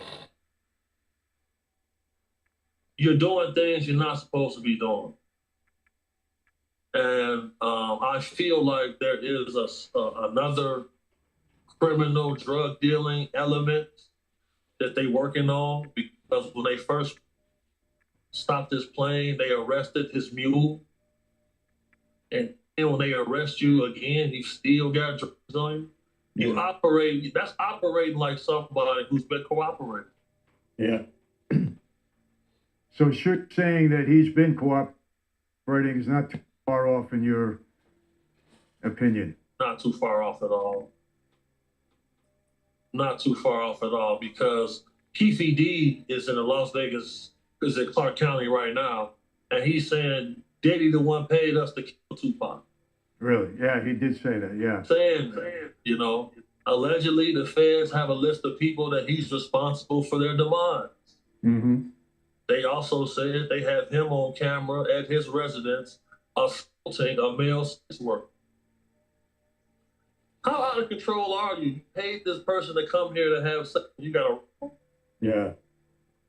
I know a dude, bro, personally, who he said he's out to eat with Combs, his sons, and some other people, and the topic came up, how much money would it cost for you to suck a penis? He said, man, I need at least $100,000. He said to me, he said, Combs said $100,000? Right now, you would do it. And he said, man, I was just playing. But he said Combs wasn't playing. Guy's a deviant without a doubt. You know, it's amazing. As much as I've been through in my life and witnessed, I don't understand how somebody gets this crazy and out of control. I'm telling you, it's the ecstasy. Gotta be. Brother, I promise you. I distinctly remember what the streets of Chicago were like before everyone was taking ecstasy on the weekend. Then it went to now people using this as a daily habit. Guys I thought were upstanding was getting caught with trans people. Mm. I seen this firsthand. I remember what the streets was like before the internet. I remember before the pills became a thing. It definitely played a role, for sure. And like, you know, and I always say this, right? A man who's not raised with like some sort of gangster principles, only thing he really has to believe in is his wants and needs. You know, being in your position, being in my position, when you want to form a leadership, you know, there's certain things you know you can't do. Because, you know, they call me big homie. You gotta earn that. So, you know, I can't be doing the same thing the little homies is doing. Right. When they in the living room talking to the females, I'm in the room with the door closed. Because then, now the lines get blurred now. Mm-hmm. Are you one of us or are you our leader? That's why when you see Combs, the people that's coming after him was always, everyone's younger than him. There's nobody older than him. The people who could have really combated him have died under strange circumstances. You know, this is the only industry we see where people have interns. They'll come work for years for free for the thought of having a big career. You can't. You're not going to be an intern at Walmart. Yeah. It's all about taking advantage of people. That's why I've been going back and forth with these people for years. Let me ask you, change your gears a little bit. R. Kelly, you grew up with him, right? Grew up around him for sure. Yeah. What kind of guy? He's got his hands full now, for sure.